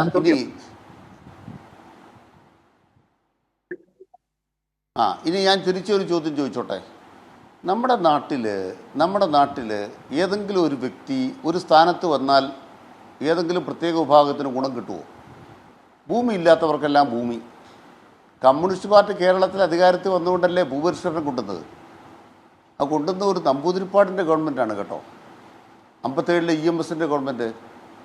പട്ടികജാതിക്കാർക്കും പട്ടികവർഗ്ഗക്കാർക്കും പിന്നോക്കക്കാർക്കും ഏറ്റവും കൂടുതൽ ഭൂമി കിട്ടിയത് ഇന്ത്യ ചരിത്രത്തിൽ തന്നെ 57-ലെ EMS ഗവൺമെൻറ്റിൻ്റെ ഭൂപരിഷ്കരണ നിയമമാണ്. അത് ഇന്ന ജാതിപ്പെട്ട ആളാണോ? ഇപ്പം പിണറായി വിജയൻ കേരളത്തിൻ്റെ മുഖ്യമന്ത്രി. അദ്ദേഹം പറയുന്നത് ഈ വരുന്ന ഒരു കൊല്ലത്തിനകം എല്ലാ പട്ടികജാതിക്കാർക്കും വീടുള്ള ഒരു കേരളം. അദ്ദേഹം ഏത് ജാതിപ്പെട്ടയാളെന്നല്ല നിങ്ങൾ നോക്കേണ്ടത്. ഇങ്ങനെ പറയാൻ ഒരു BJP തയ്യാറുണ്ടോ? കുലജാതരൊക്കെ അവിടെ നിൽക്കട്ടെ. ഇന്ത്യ രാജ്യത്തെ മുഴുവൻ പട്ടികജാതിക്കാർക്ക് ഞങ്ങൾ ഭൂമി കൊടുക്കും. പട്ടികജാതിക്കാർക്കെല്ലാം ഭൂമി കൊടുക്കേണ്ട എന്ത് വേണമെന്നറിയാമോ? ഇവിടുത്തെ ജന്മിമാരുടെയും ഇവിടുത്തെ രാജാക്കന്മാരുടെയും കൈവശം ഇരിക്കുന്ന ഭൂമി, മിച്ച ഭൂമി എടുത്ത് വിതരണം ചെയ്യണം. അതിന് വഖഫിൻ്റെ പുറകെ നടന്നാൽ പറ്റത്തില്ല. വഖഫിൻ്റെ പുറകെ നടക്കുന്ന വേറെ രോഗമാണ്. ഈ രാജാക്കന്മാരുടെ കയ്യിലിരിക്കുന്ന, ജന്മിയുടെ കയ്യിലിരിക്കുന്ന ഭൂമി അത് കൃഷിഭൂമി കൃഷിക്കാരനാണെന്ന് പറഞ്ഞ് സമരം നടത്താതിരിക്കാനുള്ള കുതന്ത്രമാണ്. അതുകൊണ്ട് കൃത്യമായിട്ട് പറയാൻ ആഗ്രഹിക്കുന്നു, ഈ ഉന്നത കുലജാതിയൊക്കെ പറയുന്നതിൻ്റെ ഉദ്ദേശം എന്ന് പറയുന്നത് വേറെയാണ്. ഞങ്ങൾ ആ ചൂണ്ടയിലൊന്നും കൊത്താൻ പോകുന്നില്ല. നിങ്ങളാരാണെന്ന് BJPയെക്കുറിച്ച് മനസ്സിലായി എന്ന് BJPക്കാരോട് ഞങ്ങൾ തുറന്ന് പറയുകയാണ്. ഇനി ബഹുമാനപ്പെട്ട ജോർജ് കുര്യൻ പറയുമ്പോൾ CPMൻ്റെ വാദം നമ്മൾ നേരത്തെ തന്നെ ഉന്നയിച്ചു കഴിഞ്ഞു. എൻ്റെ ഒന്നാമത്തെ ചോദ്യം, ധന ഉത്തരവാദിത്വ നിയമം ഇന്ത്യ സർക്കാരിന് ബാധകമാണോ? ബാധകമാണെങ്കിൽ നിർമ്മല സീതാരാമന് ഇപ്പോൾ ഒരു വർഷം എടുക്കാവുന്ന കടം 10 ലക്ഷം കോടി രൂപ മാത്രം. നിർമ്മല സീതാരാമൻ ഈ ബഡ്ജറ്റിൽ എടുക്കുന്ന കടം 15 ലക്ഷം കോടിയാണ്. 5 ലക്ഷം കോടി അധികമാണ്. 5 ലക്ഷം കോടി രൂപ ഇത്തവണ അധികം എടുക്കുന്നു. കഴിഞ്ഞ വർഷം നിർമ്മല സീതാരാമൻ എടുത്ത കടം, അധിക കടം 6,40,000 കോടിയാണ്. അതിന് മുമ്പത്തെ എടുത്തു കൊടുത്ത് അതിനേക്കാൾ 1 ലക്ഷം കോടി കൂടുതലാണ്. അപ്പം 3% ധന ഉത്തരവാദിത്ത നിയമമെങ്കിൽ നിങ്ങളിപ്പോൾ 4.4 കൊണ്ട് കിട്ടുമെന്നാണ് പറയുന്നത്. 1.4 അധിക കടമെടുക്കുന്നതിന് ന്യായം എന്താണ്? കേരള സർക്കാരിന് കടം അധികമെടുത്താൽ ഞങ്ങൾ തകർന്നു പോകും. നിങ്ങളോ? ഇന്ത്യ തകർന്നോട്ടെ, കേരളം തകരണ്ടെന്നാണോ BJPയുടെ അഭിപ്രായം? ഞങ്ങൾ പറയുന്നത് 2 പ്രളയവും കോവിഡും ഈ നിപ്പയും വോക്കിയൊക്കെ തരണം ചെയ്ത കേരളം ആയതുകൊണ്ട് ഇന്ത്യയിൽ ഏറ്റവും കൂടുതൽ GDP ഗ്രോത്തുള്ള കേരളം, ഇന്ത്യയിൽ ഏറ്റവും കൂടുതൽ നികുതി വളർച്ചയുള്ള കേരളം, ഞങ്ങൾക്കൊരു 2 കൊല്ലം സ്പേസ് തരിക. നിങ്ങൾ GST കോമ്പൻസേഷൻ 2 കൊല്ലം കൊണ്ട് നീട്ടിത്തരാൻ പറഞ്ഞു, തന്നില്ല. വേണ്ട, GST കോമ്പൻസേഷൻ നീട്ടണ്ട. പക്ഷേ 2-3 കൊല്ലക്കാലം ഈ കേരളത്തിന് അർഹതപ്പെട്ട് ചെയ്യാമോ? എന്താ അർഹതപ്പെട്ടത്? ദേശീയപാത നന്നാക്കുന്നതിന് വേണ്ടി അല്ലെങ്കിൽ നിർമ്മിക്കുന്നതിന് വേണ്ടി ഞങ്ങളുടെ ഇന്നൊരു 6,250 കോടി രൂപ കുത്തിന് പിടിച്ച് കിബിയെ കൊണ്ട് വാങ്ങിപ്പിച്ചു. അത് ഞങ്ങൾ കടപരിധിപ്പെടുത്തി. നിങ്ങൾ ചെയ്ത് വേറൊരു ദ്രോഹം എന്താ? കേന്ദ്രം നെല്ലിൻ്റെ എടുപ്പാണെങ്കിലും സപ്ലൈകോയുടെ പരിപാടിയാണെങ്കിലും ഏത് കേന്ദ്രാവിഷ്കൃത പദ്ധതി വന്നാലും അഡ്വാൻസ് ആയിട്ട് കേരളം പണം മുടക്കണം. പണം മുടക്കിക്കഴിഞ്ഞ് അതിന് കണക്ക് അവിടെ കൊണ്ട് തന്നാൽ മാത്രമേ പൈസ തരുള്ളൂ. സമ്മതിച്ചു. ഞങ്ങൾ കടമെടുത്ത് അപ്പം തന്നെ ഞങ്ങളുടെ കടബാധ്യപ്പെടുത്തും. അങ്ങനെ വരുമ്പോൾ കേരളത്തിൻ്റെ പദ്ധതി എങ്ങനെ നടക്കും? അതുകൊണ്ട് സംസ്ഥാനങ്ങൾക്ക് വേണ്ടി സംസ്ഥാനങ്ങളിൽ മുടക്കുന്ന കേന്ദ്ര പദ്ധതികളുടെ പണം അഡ്വാൻസായി തരണം. തരുമോ നിങ്ങൾ? ഇല്ലെങ്കിൽ കടപരിധിപ്പെടുത്തരുത്. നിങ്ങൾ സമ്മതിക്കുമോ? ഇത് ഞങ്ങൾ ചോദിക്കുന്നത് പാകിസ്ഥാനോടല്ല, പാകിസ്ഥാൻ്റെ പ്രധാനമന്ത്രിയോടല്ല, ഇന്ത്യൻ പ്രധാനമന്ത്രിയോടാണ്. ഞങ്ങളുടെ കൃത്യമായ കേസ് ഇവിടെ ഏതാണ്ടൊക്കെ പറഞ്ഞല്ലോ, ഏതാണ്ട് PM ശ്രീ എന്നൊക്കെ പറഞ്ഞല്ലോ, കുറേ പദ്ധതി പറഞ്ഞു. ഈ ഏതെങ്കിലും പദ്ധതി കേരളത്തിന് കൃത്യമായിട്ട് കേരളത്തിന് ഗുണകരമാണോ പദ്ധതി? ഇപ്പം നിങ്ങൾ ഉദാഹരണം, കേരളത്തിൽ 82 ലക്ഷം റേഷൻ കാർഡ് കൊടുക്കുന്നുണ്ട്. കേന്ദ്രം എത്ര പേർക്ക് പൈസ തരുന്നുണ്ട്? ഇല്ലെങ്കിൽ നമ്മുടെ സ്കൂളുകളിൽ കൊടുക്കുന്ന ഈ കുട്ടികളുടെ ഉച്ചഭക്ഷണ പദ്ധതിക്ക് വളരെ ചെറിയ വിഹിതമല്ലേ കേന്ദ്രം തരുന്നുള്ളൂ. അംഗനവാടി മുട്ടയും പാലും പിണറായി സർക്കാർ കൊടുക്കുന്നുണ്ട്. നിങ്ങളുടെ സർക്കാർ, കേന്ദ്ര സർക്കാർ മുട്ടയും പാലും കൊടുക്കാൻ കാശ് തരുന്നുണ്ടോ? കേന്ദ്രാവിഷ്കൃത പദ്ധതികളൊന്നും കേരളത്തിന് ഗുണപ്പെടുന്നില്ല. അതുകൊണ്ട് കേന്ദ്രത്തോട് ഞങ്ങൾ പറയുന്നത്, ഇന്ത്യ മുഴുവൻ വ്യത്യസ്ത വികസിത നിലകളിൽ നിൽക്കുന്നത് കൊണ്ട് ഇന്ത്യക്കാകെ ഒരു പദ്ധതി ഉണ്ടാക്കുകയല്ല പ്രധാനമന്ത്രി ചെയ്യേണ്ടത്. ഓരോ സംസ്ഥാനങ്ങൾക്കും അവരുടെ മുൻഗണനാ ആവശ്യങ്ങൾ പൂർത്തീകരിക്കുന്നതിനുള്ള സഹായം നൽകുന്ന വിധത്തിൽ ബഡ്ജറ്റിനെ മാറ്റിമറിക്കണം. അത് ഡിമാൻഡാണ്. ആ ഡിമാൻഡ് പറയുമ്പോൾ ഏറ്റവും പിന്നോക്കം നിൽക്കുന്ന സംസ്ഥാനങ്ങൾ പഠിച്ചു വളരട്ടെ. ഇപ്പം ജോർജ് കുര്യൻ പറഞ്ഞ ഭാഷയിൽ പിന്നോക്കം പോണെ എന്ത് വേണം? 1000 കുട്ടികൾ ജനിക്കുന്ന ഇന്ത്യയിൽ 36 കുട്ടികളാണ് മരിക്കുന്നത്, ശിശുമരണം. കേരളത്തിൽ 1000 കുട്ടികൾ ജനിക്കുമ്പോൾ 4 കുട്ടികൾ 5 വയസ്സിനിടയ്ക്ക് മരിക്കും. ശിശുമരണ നിരക്കാണ് ഞാൻ പറഞ്ഞത്. UP യിൽ 56 കുട്ടികൾ മരിക്കും. അപ്പോൾ 1000 കുട്ടികൾ ജനിക്കുന്ന കേരളത്തിൽ 4 കുട്ടികൾ മരിച്ചാൽ പോരാ, 56 കുട്ടികൾ മരിക്കുന്ന വിധം ഞങ്ങളുടെ UP പോലെ ആയെങ്കിൽ മാത്രമേ, കുട്ടികളുടെ മരണത്തിൻ്റെ എണ്ണം വർദ്ധിച്ചാൽ മാത്രമേ നിങ്ങൾക്ക് പണം തരൂ എന്ന് ജോർജ് കുര്യൻ പറയുമ്പം ആ പ്രസ്താവനയോട് ഞങ്ങൾ പ്രതികരിക്കുന്നത്, നിങ്ങളുടെ UP തുറന്നു കാട്ടപ്പെട്ടു, നിങ്ങൾ വികസിപ്പിച്ച ഭാരതം എന്തും തുറന്നു കാട്ടപ്പെടുകയാണ്.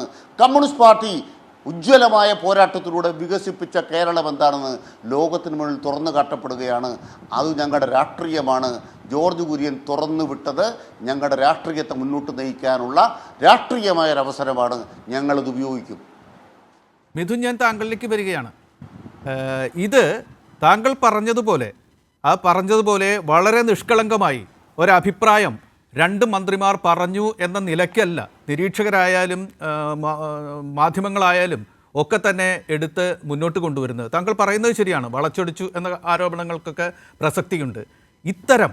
ഇത്തരം ടേംസ് ഉപയോഗിച്ചുകൊണ്ടാണോ, ഉന്നത കുലജാതർ തുടങ്ങിയ പദപ്രയോഗങ്ങൾ ഉപയോഗിച്ചുകൊണ്ടാണോ ഇത്തരം കാര്യങ്ങൾ ജനപ്രതിനിധികൾ, ജനനേതാക്കൾ സംസാരിക്കേണ്ടത്? സുരേഷ് ഗോപി ജനപ്രതിനിധിയാണല്ലോ, അദ്ദേഹം ഇത്തരത്തിലാണോ അത് സംസാരിക്കേണ്ടത്? ജാത്യടിസ്ഥാനത്തിൽ ആണോ? എങ്ങനെയാണ് ഈ വകുപ്പ് പോലും ഉണ്ടായത്? ഇത് 99-ൽ ഉണ്ടായതാണല്ലോ. ഇത് ആദ്യം ഇന്ത്യക്ക് സ്വാതന്ത്ര്യം കിട്ടുന്ന കാലത്ത് ആഭ്യന്തര വകുപ്പ് തന്നെ കീഴിലുള്ള ഒരു കൊച്ചു ഏർപ്പാടാണ് ഇതെല്ലാം കൈകാര്യം ചെയ്യുന്നത്. അതിനുശേഷം ഇത് കൈകാര്യം ചെയ്യാൻ വേണ്ടി വേറെ മന്ത്രാലയം ഉണ്ടാക്കണം എന്നതുവരെ നമ്മൾ എത്തുകയും ആ മന്ത്രാലയത്തിന് പലതരത്തിലുള്ള മാറ്റങ്ങൾ വരികയും ചെയ്തതിൻ്റെ അടിസ്ഥാനത്തിലാണ്. ആദ്യം ഏതോ ഉദ്യോഗസ്ഥ പ്രമാണികൾ, ആഭ്യന്തര വകുപ്പിൻ്റെ കീഴിലുള്ള ഉദ്യോഗസ്ഥ പ്രമാണികളായിരുന്നല്ലോ ട്രൈബൽ വകുപ്പൊക്കെ കൈകാര്യം ചെയ്യുന്നത്. അതുപോരാ, അത് അത്തരത്തിലുള്ള ആളുകൾ തന്നെ കൈകാര്യം ചെയ്യണം എന്ന രാഷ്ട്രീയ കാഴ്ചപ്പാടോടുകൂടിയാണ്, ചരിത്രപരമായി ലഭിച്ചതാണ്. അവിടെ ട്രൈബൽ മന്ത്രി ഇരിക്കുന്നുണ്ടെങ്കിൽ അത് ശാപമല്ല, അത് ചരിത്രപരമായി ചരിത്രം ഇരുത്തിയ മന്ത്രിയാണത്. അതിനെ ചോദ്യം ചെയ്തുകൊണ്ട് ഉന്നത കുലജാതൻ എന്ന ടേം ഉപയോഗിച്ചുകൊണ്ട് അത് വിശദീകരിക്കുമ്പോൾ അതിനെ എങ്ങനെ ന്യായീകരിക്കാൻ കഴിയും? അതിന് മറുപടി മിഥുൻ. അദ്ദേഹം പറഞ്ഞ കാര്യത്തിലേക്ക് ഞാൻ വരാം. പക്ഷേ ഇവിടെ ട്രൈബൽ വെൽഫെയറിന് എപ്പോഴും ട്രൈബൽ കമ്മ്യൂണിറ്റിയിൽ പെട്ട ഒരാളെ തന്നെ തിരഞ്ഞെടുക്കണം എന്ന രീതിയിലുള്ള ഒരു കാര്യമാണ് താങ്കൾ ഇപ്പൊ പറഞ്ഞത്. ഞാൻ പറഞ്ഞല്ല, ഇന്ത്യൻ ചരിത്രം അങ്ങനെ ആക്കി വെച്ചിരിക്കുകയാണ്. അതിനെ ചോദ്യം ചെയ്യാം, മാറ്റുകയും ചെയ്യാം. പക്ഷേ ഉന്നത കുലജാതൻ പോലുള്ള കാലഹരണപ്പെട്ട, ചരിത്രം പിന്നാമ്പുറത്ത് തള്ളിക്കളഞ്ഞ വാക്കുകളെ എടുത്തുകൊണ്ട് ആ പദം തരുന്ന പരികൽപ്പനയ്ക്കുള്ളിൽ വെച്ചുകൊണ്ടാണോ കൈകാര്യം ചെയ്യേണ്ടത് എന്നാണ്.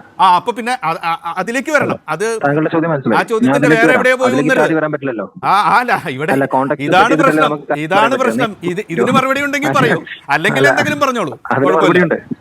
അല്ല, എന്തെങ്കിലും പറയല്ല. ഞാൻ തീർച്ചയായിട്ടും താങ്കൾ ചോദിച്ച ചോദ്യങ്ങൾക്കൊക്കെ തന്നെ മറുപടി നൽകിയിട്ടുണ്ട്, ഇതിനും മറുപടി നൽകും. അപ്പൊ ഒരു കോൺടെക്സ്റ്റ് സെറ്റിംഗിന് ശേഷമാണ് എനിക്ക് ഈ കാര്യത്തിലേക്ക് കടക്കാൻ പറ്റുക. അല്ലാതെ നേരെ ചാടി വന്ന് ഇതിന് മാത്രം മറുപടി പറഞ്ഞു പോകാൻ അനിൽകുമാർ അത്രയും സമയം എടുത്തുകൊണ്ട് എനിക്ക് സംസാരിക്കും. അപ്പോ ഇവിടെ ഈ പറഞ്ഞ പോലെ ട്രൈബൽ കമ്മ്യൂണിറ്റിയിലുള്ള റെപ്രസെന്റേറ്റീവ്സ് ലീഡേഴ്സ് ആയി കഴിഞ്ഞാൽ അവർ ഈ കമ്മ്യൂണിറ്റിക്ക് വേണ്ടി എന്ത് ചെയ്യുന്നു എന്നതിനെ കുറിച്ച് ഒരു വിശദമായ ഒരു പഠനം ഉണ്ടായിരുന്നു. അതിൽ പറഞ്ഞത് പലപ്പോഴും ഇങ്ങനെയുള്ള ആളുകൾ അധികാരത്തിലേക്ക് വന്നു കഴിഞ്ഞാൽ അവർ ഈ വെൽഫെയറിന്റെ കാര്യങ്ങളൊക്കെ മറക്കുന്നു. അപ്പം അധികാരം കിട്ടിക്കഴിഞ്ഞാൽ ട്രൈബൽ വെൽഫെയർ അല്ലെങ്കിൽ ഇതിനു മുമ്പ് കൊടുത്തിരുന്ന പ്രോമിസസ് ഒക്കെ അവർ മറന്നു പോവുകയാണ്. അപ്പൊ അവിടെയാണ് ഒരു പ്രശ്നമുള്ളത്. അപ്പൊ സുരേഷ് ഗോപി എന്ന് പറഞ്ഞ വ്യക്തി ട്രൈബൽ വെൽഫെയർ മേഖലയിൽ ഒരുപാട് പ്രവർത്തിച്ചിട്ടുള്ള ആളാണ്. അദ്ദേഹം MP ആയിരിക്കുമ്പോൾ പോലും ട്രൈബൽ വെൽഫെയർ കമ്മിറ്റിയുടെ ഭാഗമായിരിക്കുന്ന സമയത്ത് പോലും പല കാര്യങ്ങളും അദ്ദേഹത്തിന് ചെയ്യാൻ സാധിച്ചിട്ടുണ്ട്. മാത്രമല്ല, സ്വന്തം പോക്കറ്റിൽ നിന്ന് കാശ് ചെലവാക്കി ട്രൈബൽ വെൽഫെയറിന് വേണ്ടി പ്രവർത്തിച്ച ഒരാളാണ്. അപ്പം ട്രൈബൽ ഇഷ്യൂസ് രാജ്യസഭയിൽ ഉയർത്തി പല കാര്യങ്ങളും അദ്ദേഹം പറഞ്ഞിട്ടുണ്ട്. അതായത് കുടിവെള്ള പ്രശ്നം, ഇൻഫന്റ് മോർട്ടാലിറ്റി റേറ്റ്, അങ്ങനെയുള്ള വിഷയങ്ങളൊക്കെ തന്നെ പാർലമെന്റിൽ അവതരിപ്പിക്കാൻ സാധിച്ച ഒരു വ്യക്തിയാണ്. വയനാട് MP അതൊന്നും ചെയ്യാൻ സാധിച്ചിട്ടില്ല. പക്ഷേ സുരേഷ് ഗോപിയെ പോലുള്ള ഒരാൾക്ക് അത് പറയാനും അവരുടെ വിഷയങ്ങളിലേക്ക് ഇടപെടാനും അതിലേക്ക് ഇറങ്ങിച്ചെന്ന് പ്രവർത്തിക്കാനും കഴിഞ്ഞ ഒരാളാണ്. അപ്പം അദ്ദേഹത്തിന്റെ എക്സ്പീരിയൻസിന്റെ അടിസ്ഥാനത്തിലാണ് ഈ കാര്യങ്ങളൊക്കെ പറയുന്നത്. അതിനൊക്കെ കൂടെ വളച്ചൊടിച്ചൊരു വെറും ചെറിയ ഒരു വളരെ നാരോ മൈൻഡഡ് ആയിട്ടുള്ള ഒരു ജാതിയുടെ ആംഗിളിലേക്ക് ചുരുക്കുന്നതാണ് ഇവിടുത്തെ ഏറ്റവും വലിയ പ്രശ്നം.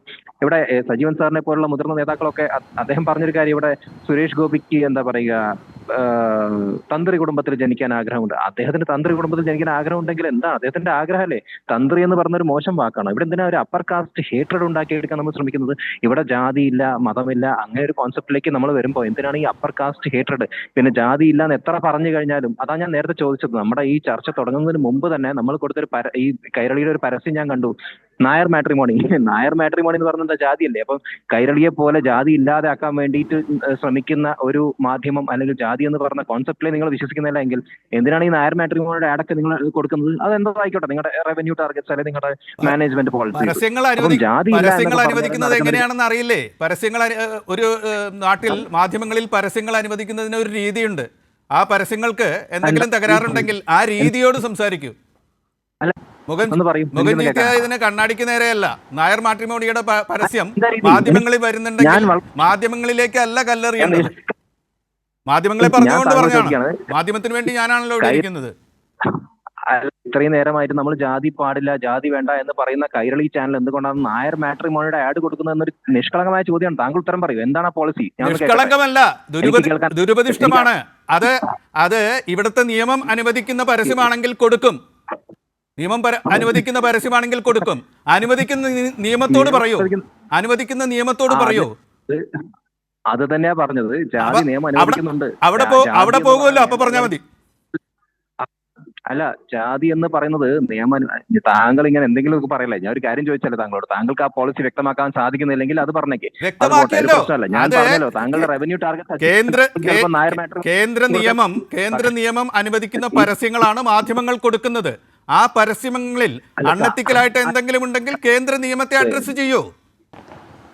മാറ്റാമല്ലോ. പറഞ്ഞല്ലോ താങ്കൾ സമൂഹത്തിൽ നിലനിൽക്കുന്ന ഒരു കോൺസെപ്റ്റിനെ താങ്കൾ അഡ്വർടൈസ് ചെയ്യുന്നു. എനിക്കതിൽ അഭിമാനമുള്ളൂ. പക്ഷെ താങ്കൾ ഇവിടെ മറ്റൊരു ചർച്ച നടത്തുന്നു, ഈ ജാതി പാടില്ല എന്ന് പറഞ്ഞിട്ട്. ജാതി പാടില്ലെന്ന് പറഞ്ഞിട്ടുള്ള ചർച്ചയല്ലത്.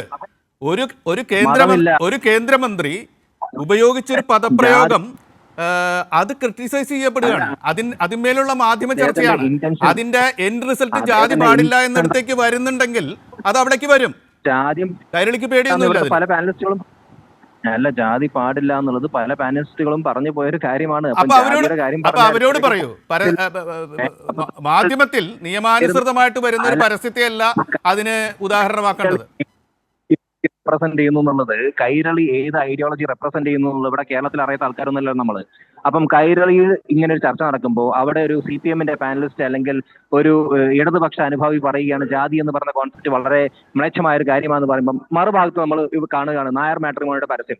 അപ്പൊ അത് തീർച്ചയായിട്ടും കൈരളി കൊടുക്കാൻ പാടില്ല. കാരണം കൈരളിയുടെ ഐഡിയോളജി ആയിട്ട് ചേർന്ന് പോകാത്തൊരു കാര്യമാണ്, അല്ലെ എഡിറ്റോറിയൽ പോളിസി ആയിട്ട് ചേർന്ന് പോകാത്തൊരു കാര്യമാണ്.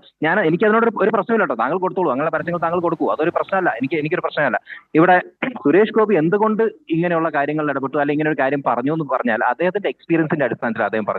അതിനെ ആ രീതിയിൽ നോക്കിക്കാണണം. അദ്ദേഹം ട്രൈബൽ വെൽഫെയറിന് വേണ്ടി ഒരുപാട് പ്രവർത്തിച്ച ഒരാളാണ്, അല്ലാതെ വെറുതെ എന്തെങ്കിലും ഒന്ന് പറഞ്ഞല്ല. അദ്ദേഹം ട്രൈബൽ വെൽഫെയർ ഏരിയയിൽ എന്തെങ്കിലും ചെയ്യാൻ ആഗ്രഹിക്കുന്നതിന്റെ പുറത്ത് പറഞ്ഞൊരു കാര്യമാണ്. അതിനെ ഇത്രയൊക്കെ വളച്ചൊടിക്കേണ്ട ആവശ്യമില്ല. പിന്നെ ഇവിടെ ഈ പറഞ്ഞ പോലെ കേരളത്തിലേക്കുള്ള ഫണ്ട് അലോക്കേഷന്റെ കാര്യങ്ങളൊക്കെയാണല്ലോ ഇത്രയും നേരമായിട്ട് ചർച്ച ചെയ്തുകൊണ്ടിരുന്നത്. കേരളത്തിലേക്കുള്ള ഫണ്ട് അലോക്കേഷന്റെ കാര്യം കൃത്യമായിട്ട് ഞാൻ പറയാം. അതായത് ഒരു fiscal responsibility and budget management act പ്രകാരമാണ് ഈ പറഞ്ഞ പോലെയുള്ള സ്റ്റേറ്റിനുള്ള ബോറോയിങ് കപ്പാസിറ്റിക്ക് നിർണ്ണയിക്കപ്പെടുന്നത്. അത് GSDPയുടെ 3%. അങ്ങനെ വെച്ച് നോക്കുകയാണെങ്കിൽ 2023-24 ഫിനാൻഷ്യൽ ഇയറിലുള്ള കേരളത്തിന്റെ ബോറോയിങ് ലിമിറ്റ് എന്ന് പറയുന്നത് 33,000 ചില്ലാൻ രൂപയാണ്, 33,000 ചില്ലാൻ കോടി. സോ അതിലേക്ക് കേരളത്തിന്റെ 2022 ഫിനാൻഷ്യൽ ഇയറിലെ ഓഫ് ബഡ്ജറ്റ് ബോറോയിങ് മൈനസ് ചെയ്യുകയാണെങ്കിൽ ബാക്കിയുള്ളതാണ് നമ്മുടെ ആക്ച്വൽ ബോറോയിങ് ലിമിറ്റ്. അപ്പോൾ 2024-25 ബോറോയിങ് ലിമിറ്റ് എന്ന് പറയുന്നത് 28 സംതിങ് കോടിയാണ്, 28 സംതിങ് കോടി രൂപയാണ്. അപ്പം അതിന്റെ 75% ആദ്യത്തെ 9 മാസങ്ങളിലായിട്ട് ലോൺ ഔട്ട് ചെയ്യാൻ ഗവൺമെന്റ് തയ്യാറുമാണ്. അപ്പം അങ്ങനെ പറയുമ്പോൾ അവിടെ നമ്മൾ ഈ പറയുന്ന ഇത്രയും നേരം ചർച്ച ചെയ്തുകൊണ്ടിരിക്കുന്ന വിഷയം എന്താ അറിയോ, നമ്മൾക്ക് ഈ പറയുന്ന ബോറോയിങ് ലിമിറ്റിന്റെ മുകളിലുള്ള ബോറോയിങ് നടത്തണമെന്നാണ് പറഞ്ഞുകൊണ്ടിരിക്കുന്നത്. ഞങ്ങൾക്ക് ഈ പറയുന്ന തുക പോരാ, ഇതിന് പുറമെ ഞങ്ങൾക്ക് പൈസ ആവശ്യമുണ്ട്. അവിടെയാണ് പ്രശ്നം. കാരണം നമ്മുടെ എന്താ പറയുക, ഈ ഡെറ്റ് ടു GDP റേഷ്യോ അത് നോക്കുകയാണെങ്കിൽ കേരളം വളരെ മോശമായിട്ട് പെർഫോം ചെയ്യുന്ന ഒരു സംസ്ഥാനമാണ്. മാത്രമല്ല കേരളത്തിന്റെ ഫിനാൻഷ്യൽ മാനേജ്മെന്റ് പലപ്പോഴും ചൂണ്ടിക്കാണിക്കപ്പെട്ട, അതായത് എത്രയും മോശമായിട്ടുള്ള ഫിനാൻഷ്യൽ മാനേജ്മെന്റ് നടത്തുന്ന സംസ്ഥാനങ്ങളിലൊന്നാണ് കേരളം. അപ്പം ആ കേരളത്തിലെ ഇഷ്യൂസ് പലപ്പോഴും നമ്മൾ ഫിനാൻഷ്യൽ മാനേജ്മെന്റ് ഇഷ്യൂസ് പറഞ്ഞു കഴിഞ്ഞാൽ താങ്കൾ പറയും ഞാൻ ചർച്ച ചെയ്യുന്ന എന്താ പറയുക വേറെ എന്തൊക്കെയോ പറയുകയാണെന്നുള്ളത്. ഇവിടെ ഞാൻ ഒരു ഉദാഹരണത്തിന് വേണ്ടി ഒരു കാര്യം പറയാം. ഈ അടുത്ത് വന്ന CAG റിപ്പോർട്ടിൽ ഈ PP കിറ്റിന്റെ പ്രൊക്യൂർമെന്റുമായി ബന്ധപ്പെട്ട ഒരു വിഷയം അതിൽ ഉയർത്തി കാണിച്ചിട്ടുണ്ടായിരുന്നു. അതായത് ലോവർ പ്രൈസിൽ അവൈലബിൾ ആയിട്ടുള്ള PP കിറ്റ് പർച്ചേസ് ചെയ്ത് 300% കൂടിയ വിലയിലാണ്. അപ്പൊ അവിടെ എന്ത് തട്ടിപ്പാണ് അവിടെ നടക്കുന്നത്? അപ്പൊ ഇങ്ങനെയുള്ള കാര്യങ്ങളിൽ കേരളം ഫിനാൻഷ്യൽ ആയിട്ടുള്ള എന്താ പറയുക ഫണ്ട് മാനേജ്മെന്റ്, ഫണ്ട് മിസ്മാനേജ്മെന്റ്, ഈ സാൻ ഫാർമ പോലുള്ള കമ്പനികൾക്കുള്ള അമിതമായ താല്പര്യം പ്രകടിപ്പിച്ചിട്ടുള്ള, അവർക്ക് എത്രയോ ഫേവേഴ്സ് നൽകിയിട്ടുള്ള രീതിയിലാണ് പ്രൊക്യൂർമെന്റ് ഒക്കെ നടന്നിട്ടുള്ളത്. അപ്പം ഇങ്ങനെയുള്ള കാര്യങ്ങളിലൊക്കെ എന്തുകൊണ്ടാണ് കേരളം കുറച്ചുകൂടെ എന്താ പറയുക അവെയർ ആവാത്തത്, അല്ലെങ്കിൽ എന്തുകൊണ്ടാണ് അലേർട്ട് ആവാത്തത്? ഇതൊക്കെ എന്താ പറയുക ഓഡിറ്റ് റിപ്പോർട്ടിലും മറ്റും പരാമർശിക്കപ്പെടുമ്പോൾ എന്തുകൊണ്ടാണ് കേരളം, ഇത് പല തവണയായി കേട്ടോ, ഇത് ഞാൻ വേറൊരു ഉദാഹരണം പറഞ്ഞതാണ്, ഇങ്ങനെയുള്ള പല കാര്യങ്ങളും ചൂണ്ടിക്കാണിക്കാനുണ്ട്. അപ്പം ഫിനാൻഷ്യൽ മിസ്മാനേജ്മെന്റ് കാര്യമാണ് ഇവിടെ ഉയർന്നു വരുന്ന ഏറ്റവും വലിയൊരു പ്രശ്നം. പിന്നെ ഇവിടെ ശ്രീ അനിൽകുമാർ പറഞ്ഞൊരു കാര്യമുണ്ടല്ലോ, ഈ എന്താ പറയുക PM ശ്രീ അതിന്റെ കീഴിൽ എന്താ പറയുക കേരളത്തിന് ബെനിഫിറ്റ്സ് ഒന്നും ഇല്ല എന്നുള്ള കാര്യം. NEP ഇംപ്ലിമെന്റ് ചെയ്യാത്തൊരു സംസ്ഥാനമാണ് കേരളം. NEPയുടെ കീഴിൽ 41,000 ചില്ലാൻ കോടിയാണ് പ്രഖ്യാപിച്ചിട്ടുള്ളത് കേന്ദ്രം. പക്ഷെ ആ ബെനിഫിറ്റ്സ് നമ്മുടെ കുട്ടികൾക്ക് കിട്ടാതെ പോവുകയാണ്. എന്തുകൊണ്ട്? കേരളം NEP ഇംപ്ലിമെന്റ് ചെയ്യാൻ തയ്യാറല്ല. അതുകൊണ്ട് മാത്രം. അപ്പോൾ നിങ്ങൾ നാഷണൽ എഡ്യൂക്കേഷൻ പോളിസി ഇംപ്ലിമെന്റ് ചെയ്യാൻ തയ്യാറല്ല, പക്ഷെ നിങ്ങൾക്ക് ഫണ്ടുകൾ വേണം. അതെന്ത് എന്താ പറയുക ന്യായമാണ്? കാരണം ഇത്രയും സംസ്ഥാനങ്ങൾ അത് ഇംപ്ലിമെന്റ് ചെയ്യുന്നുണ്ട്, നമ്മൾക്ക് മാത്രം അത് പറ്റില്ല. അപ്പൊ അങ്ങനെയുള്ള മുടന്തൻ ന്യായം പറഞ്ഞുകൊണ്ട് ഇതിന്റെ കുറ്റം മൊത്തം കേന്ദ്രത്തിനാണ് എന്ന് പറയുന്ന രീതിയിലേക്കാണ് ഈ കാര്യങ്ങളൊക്കെ കൊണ്ടുപോകുന്നത്. പിന്നെ അപ്പോ ഞാൻ സജീവനിലേക്ക് വരികയാണ്. ചർച്ചയിൽ വളരെ വിലപ്പെട്ട ശ്രദ്ധിക്കേണ്ട ചില പോയിന്റ്സ് ഇപ്പോൾ നമ്മുടെ മിഥുൻ ഉയർത്തിയിരിക്കുകയാണ്. ഒന്ന്, സുരേഷ് ഗോപി ഈ ഗോത്രവർഗ മേഖലയിൽ ദീർഘകാലം സാമൂഹ്യക്ഷേമ പ്രവർത്തനങ്ങൾ നടത്തുകയും അത് സ്വന്തം കയ്യിൽ നിന്ന് പണമെടുത്തു പോലും നടത്തിയതിൻ്റെ ഭാഗമായി അത് നടന്ന പഠനത്തിൻ്റെ അടിസ്ഥാനത്തിൽ ഈ ട്രൈബൽ മന്ത്രാലയത്തിലൊക്കെ തലപ്പത്തെത്തുന്ന ആളുകൾ അവർ നേരത്തെ ഉയർത്തിയ മുദ്രാവാക്യങ്ങളോട് സത്യസന്ധത പുലർത്തുന്നില്ല. അതിൻ്റെ പരിഹാരമായിട്ടാണ് ട്രൈബൽ വകുപ്പ് അതിൻ്റെ ക്യാബിനറ്റ് മന്ത്രിപദം ട്രൈബൽ മന്ത്രിക്ക് കൊടുക്കരുത് എന്നൊരു നിഗമനത്തിലേക്ക് എത്തിയിരിക്കുന്നു എന്ന ഒരു പ്രതീതി ഈ ചർച്ചയിൽ ഉണ്ടായിരിക്കുകയാണ്. ഞാൻ താങ്കൾ മാധ്യമപ്രവർത്തകനാണല്ലോ, ഞാൻ നേരത്തെ പറഞ്ഞ പോലെ ആദ്യം നമുക്ക് ട്രൈബൽ മന്ത്രാലയം എന്ന് മിനിസ്ട്രി അങ്ങനെ ഒന്ന് ഉണ്ടായിരുന്നില്ല. 99-ൽ സോഷ്യൽ ജസ്റ്റിസ് വകുപ്പിൽ നിന്ന് ആണ് അത് പിരിച്ച് അതൊരു മറ്റൊരു വകുപ്പാക്കി മാറ്റുന്നത്. അതിൻ്റേതായിട്ടുള്ള ധാരണ ഉണ്ട്. ആ സോഷ്യൽ ജസ്റ്റിസ് വകുപ്പ് പോലും 85-ലാണ് ഉണ്ടാകുന്നത്. 85 വരെ അത് ക്ഷേമ മന്ത്രാലയത്തിന് കീഴിലായിരുന്നു. അതിനും മുമ്പ് സാമൂഹ്യ നീതി മന്ത്രാലയത്തിലേക്ക് വരുന്നത് പിന്നീടാണ്. ഇത്തരത്തിൽ മാറി മാറി വന്ന് ട്രൈബൽ വിഭാഗത്തിന് സ്വന്തമായൊരു ക്യാബിനറ്റ് മന്ത്രി ഇരുന്ന് നോക്കണം എന്ന് നിയമം അനുശാസിക്കുകയും അതിൻ്റെ രാഷ്ട്രീയ കീഴ്വഴക്കങ്ങൾ അവിടേക്ക് ഒരു ഗോത്രവർഗ മന്ത്രിയെ എത്തിക്കുകയുമാണ് ഉണ്ടായത്. ആർക്കൊക്കെ എതിരെയാണ് ഇത്തരത്തിലുള്ള വാദങ്ങൾ പോയിക്കൊണ്ടിരിക്കുന്നത്? BJPയുടെ തന്നെ മന്ത്രിയാണ് ഇപ്പോൾ ഉള്ളത്. അദ്ദേഹത്തിനെതിരെ പോലും പോകുന്ന തരത്തിലുള്ള ആക്ഷേപങ്ങളാണ് ഈ നിലയ്ക്ക് ഉയർത്തുന്നത്. തീർച്ചയായും അത് നിഷ്കളങ്കമായി പറയപ്പെട്ടതല്ല, പക്ഷേ ഒരു പഠന പദ്ധതിയുടെ ഭാഗമായിട്ട് പറയുന്നതാണ്. ട്രൈബൽ മന്ത്രാലയത്തിൽ ട്രൈബലായ മന്ത്രി ഇരുന്നുകൂടാ എന്നിടത്തേക്ക് അത് എത്തുന്നു. അതിൻ്റെ ഒരു നൈതികതയെക്കുറിച്ച് മാധ്യമപ്രവർത്തകരായ നമുക്ക് ചർച്ച ചെയ്യാമല്ലോ. സജീവൻ ഒന്നിടപെടും. അല്ല, തീർച്ചയായിട്ടും ഇതിൽ വലിയ ഗുരുതരമായ പ്രശ്നം എന്ന് പറയുന്നത്, ഇത് പച്ചയ്ക്ക് പറഞ്ഞാൽ, അപ്പം മിഥുനോട് പറഞ്ഞ കാര്യം പച്ചയ്ക്ക് പറഞ്ഞു കഴിഞ്ഞാൽ, ഈ ട്രൈബൽ വിഭാഗത്തിൽ വരുന്ന ആളുകളും അവരെ ഏൽപ്പിച്ച ചുമതല നിർവഹിക്കുന്നതിൽ പരാജയപ്പെടുന്നു, അവരിതിന് കൊള്ളാത്തവരാകുന്നു എന്നാണ്. വളരെ ഗുരുതരമായ കാര്യമാണ്. കാരണം ട്രൈബൽ വിഭാഗത്തിൽപ്പെട്ട ആളുകളെ കാര്യം ഏൽപ്പിച്ചു കഴിഞ്ഞാൽ അവരിതിന് കൊള്ളാത്ത ആളുകളാവുന്നതാണല്ലോ, അല്ലെങ്കിൽ അവർക്ക് ഇതിനെക്കുറിച്ച് ചെയ്യാൻ പറ്റുന്നില്ല. അത് ഒരിക്കൽ പോലും അംഗീകരിക്കാൻ പറ്റുന്ന കാര്യമല്ല. അതായത് അപ്പോൾ ഇത്തരം കാര്യങ്ങൾ ഉന്നത കുലജാതർക്ക് ഏൽപ്പിച്ചു കൊടുത്താൽ അവർ ഗംഭീരമായിട്ട് കാര്യങ്ങൾ ചെയ്യും. സുരേഷ് ഗോപി അദ്ദേഹം സ്വന്തം പോക്കറ്റിൽ നിന്നോ ആരെങ്കിലും പോക്കറ്റിൽ നിന്നൊക്കെ കാശെടുത്ത് കൊടുത്ത് ഈ ട്രൈബൽ വിഭാഗത്തെ നന്നാക്കിയിട്ടുണ്ട്. അത് അവിടുത്തെ പ്രസക്തമായ കാര്യമല്ല. അദ്ദേഹം ചെയ്തിട്ടുള്ള കാര്യങ്ങളെക്കുറിച്ചല്ല, അദ്ദേഹം പറഞ്ഞ കാര്യത്തെക്കുറിച്ചാണ് പറയുന്നത്. നമ്മളിവിടെ ജാതി വേണമോ വേണ്ടോ എന്നുള്ളതിനെ കുറിച്ചൊരു ചർച്ചയല്ല ഉള്ളത്. അതാണ് ഇതിനാദ്യം മനസ്സിലാക്കേണ്ടത്. ഇവിടെ ജാതീയമായ ഉച്ചനീചത്വങ്ങൾ കൽപ്പിക്കപ്പെടേണ്ടതുണ്ടോ എന്നുള്ളതാണ്.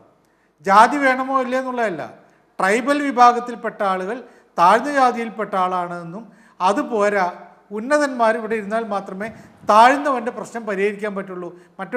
ഈ ആളുകൾക്ക്, താഴ്ന്ന ജാതിയിൽ പെട്ട ആളുകൾക്ക് അവർ മന്ത്രിമാരായി കഴിഞ്ഞാൽ അവരിതെല്ലാം മറക്കുന്നവർ സുഖലോലുപന്മാരായിട്ട് തങ്ങൾക്ക് കിട്ടിയുള്ള അധികാരം ആസ്വദിച്ച് കഴിയുകയാണെന്നാണ് പറയുന്നത്. അപ്പോൾ ഈ ചില ആളുകളുണ്ടല്ലോ, ഇപ്പോൾ ഈ ചില ആളുകളെ മെത്തയിൽ കിടത്തിയാൽ കിടക്കില്ല എന്ന് പറയുന്ന ഒരിതുണ്ടല്ലോ, ആ രീതിയിൽ ഉള്ള ഒരു പരാമർശമാണിത്.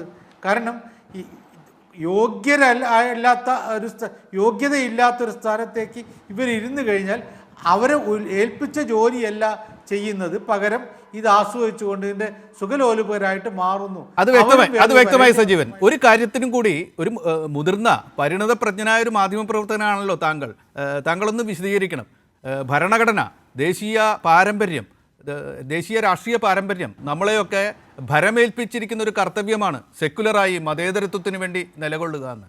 അത്തരത്തിൽ നിലകൊള്ളുന്ന ആളുകൾ, അത്തരത്തിലുള്ള മാധ്യമങ്ങൾ ഈ നേരത്തെ പറഞ്ഞതുപോലുള്ള ചില പരസ്യങ്ങൾ കൈകാര്യം ചെയ്യുന്നത് കൊണ്ട് നിങ്ങളത് പറയാൻ അർഹരല്ല എന്ന തരത്തിൽ വിധി എഴുത്തു വന്നാൽ മാധ്യമങ്ങൾ എങ്ങനെ അതിന് മാധ്യമത്തിൻ്റെ വശത്ത് നിന്ന് സജീവൻ്റെ ജീവിതാനുഭവം, നിറഞ്ഞ ജീവിതാനുഭവം വെച്ച് എന്തു പറയാനുണ്ട് ഇങ്ങനെയുള്ളൊക്കെയുള്ള വാദങ്ങളോട്? അല്ല, ഇതിൽ ഒരു പ്രശ്നം എന്ന് പറയുന്നത്, നായർ മാട്രിമോണി എന്ന് വരുന്നതാണല്ലോ ഇപ്പം മിഥുനെ ചൊലിപ്പിച്ച കാര്യം.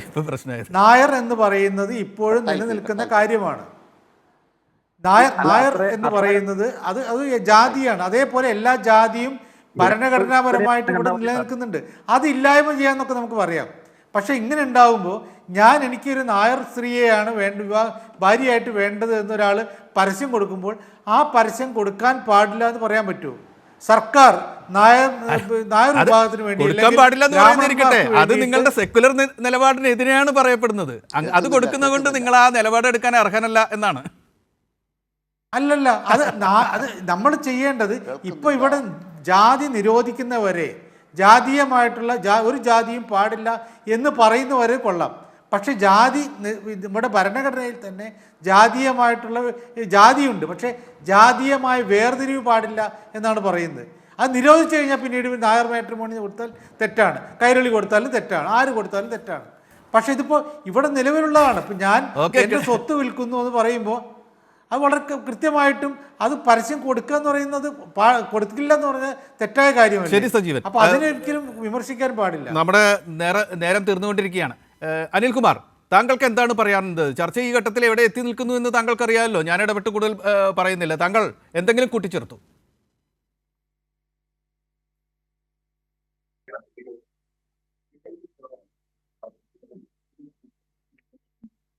മിഥുൻ, ഞാൻ താങ്കളിലേക്ക് വരുന്നു.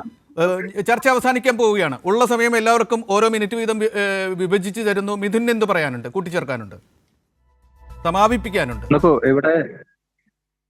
ഞാൻ ഇവിടെ പറഞ്ഞ ചില കാര്യങ്ങൾ വളച്ചൊടിച്ചാണ് റെപ്രസെന്റ് ചെയ്യപ്പെട്ടത്. ഞാൻ കോട്ട് ചെയ്ത ഒരു റിപ്പോർട്ടിനെയാണ്. അതിൽ പറഞ്ഞിട്ടുണ്ട് ട്രൈബൽ നേതാക്കൾ പലപ്പോഴും അധികാര സ്ഥാനത്തേക്ക് വന്നു കഴിഞ്ഞാൽ അവർ വേണ്ട രീതിയിൽ ചെയ്തിട്ടില്ല എന്നുള്ളത്. അതൊരു ഹിസ്റ്റോറിക്കൽ ആയിട്ടുള്ള കാര്യമാണ്. അതിൽ റിപ്പോർട്ടുകളുണ്ട്, പഠനങ്ങളുണ്ട്. ഞാൻ ഉണ്ടാക്കി പറഞ്ഞ കാര്യമൊന്നുമല്ല. അത് വേണമെങ്കിൽ ഞാൻ സാറിന് ലിങ്ക് അയച്ചു, അത് വായിച്ചോളൂ. അത് വായിക്കാം. അതിന്റെ നിഗമനമായി ട്രൈബൽ മന്ത്രിമാരെ മാറ്റൂ എന്നതാണോ എത്തേണ്ടതെന്നാണ് ചോദിച്ചത്. അത്രേ ഉള്ളൂ. തുടരൂ. എക്സ്പീരിയൻസ് ഉള്ള, ഒരു മിനിറ്റല്ലേ ഉള്ളൂ, ഞാൻ പറഞ്ഞോട്ടെ. എക്സ്പീരിയൻസ് ഉള്ള ട്രൈബൽ വെൽഫെയർ മേഖലയിൽ പ്രവൃത്തി പരിചയമുള്ള ആളുകളെ കൊണ്ടുവരും. സുരേഷ് ഗോപിക്ക് അതിൽ പ്രവൃത്തി പരിചയമുണ്ട്. അതിന്റെ അടിസ്ഥാനത്തിൽ അദ്ദേഹം അങ്ങനെ പ്രവർത്തിക്കാൻ ആഗ്രഹിക്കുന്നു. അതൊരു തെറ്റാണ്. എന്തെങ്കിലും ചെയ്യാൻ ആഗ്രഹിക്കുന്നു, അയാൾ ചെയ്തോട്ടെ. അങ്ങനെ ഒരു താല്പര്യം അദ്ദേഹത്തിന് ഉണ്ടെങ്കിൽ ചെയ്യട്ടെ. അപ്പം അതൊരു കാര്യത്തിനെ ഇത്രയും ഇന്നസെന്റ് ആയി പറഞ്ഞ, ഇത്രയും ഒരു ഇൻക്ലൂസീവ് ആയിട്ടുള്ള ഒരു മോഡൽ നമുക്ക് വേണം എന്ന് പറഞ്ഞൊരു കാര്യത്തെയാണ് നമ്മൾ ജാതി. താങ്കളുടെ ആ നിലപാടിന്റെ ആവശ്യം വ്യക്തമായി. മറ്റേ വശമാണ് ചോദ്യം ചെയ്യപ്പെടുന്നത്. അത് സ്വാഭാവികമായും നമ്മുടേതുപോലെ ഒരു സമൂഹത്തിൽ ചോദ്യം ചെയ്യപ്പെടുമല്ലോ. അത് വ്യക്തികൾ, അതിൽ ആളുകളല്ല അതിന്റെ പ്രശ്നം, ആശയങ്ങളാണ്. ഓക്കെ, അനിൽകുമാർ, താങ്കളുടെ അവസാനത്തെ ഒരു മിനിറ്റ്. അതെ, എന്തെല്ലാം അസംബന്ധമാണ് പറയുന്നത്. കേരളത്തിൻ്റെ മാത്രം കണക്ക് ശരിയല്ല. ഏത് കണക്ക് ശരിയല്ലെന്ന്? കേരളത്തിൽ നിന്ന് 500 രൂപയ്ക്ക് PPE കിറ്റ് കിട്ടുമെങ്കിൽ കർണാടക സർക്കാർ എന്തിനാണ് 2000 രൂപയ്ക്ക് ചൈനയിൽ നിന്ന് PPE കിറ്റ് വാങ്ങിച്ചത്? എന്നിട്ട് ആ ചൈനയുടെ കമ്പനിയുടെ പേര് പോലും നിങ്ങളുടെ C&AG റിപ്പോർട്ടിൽ എഴുതാൻ മടിക്കുന്ന, ഞാൻ പറയട്ടെ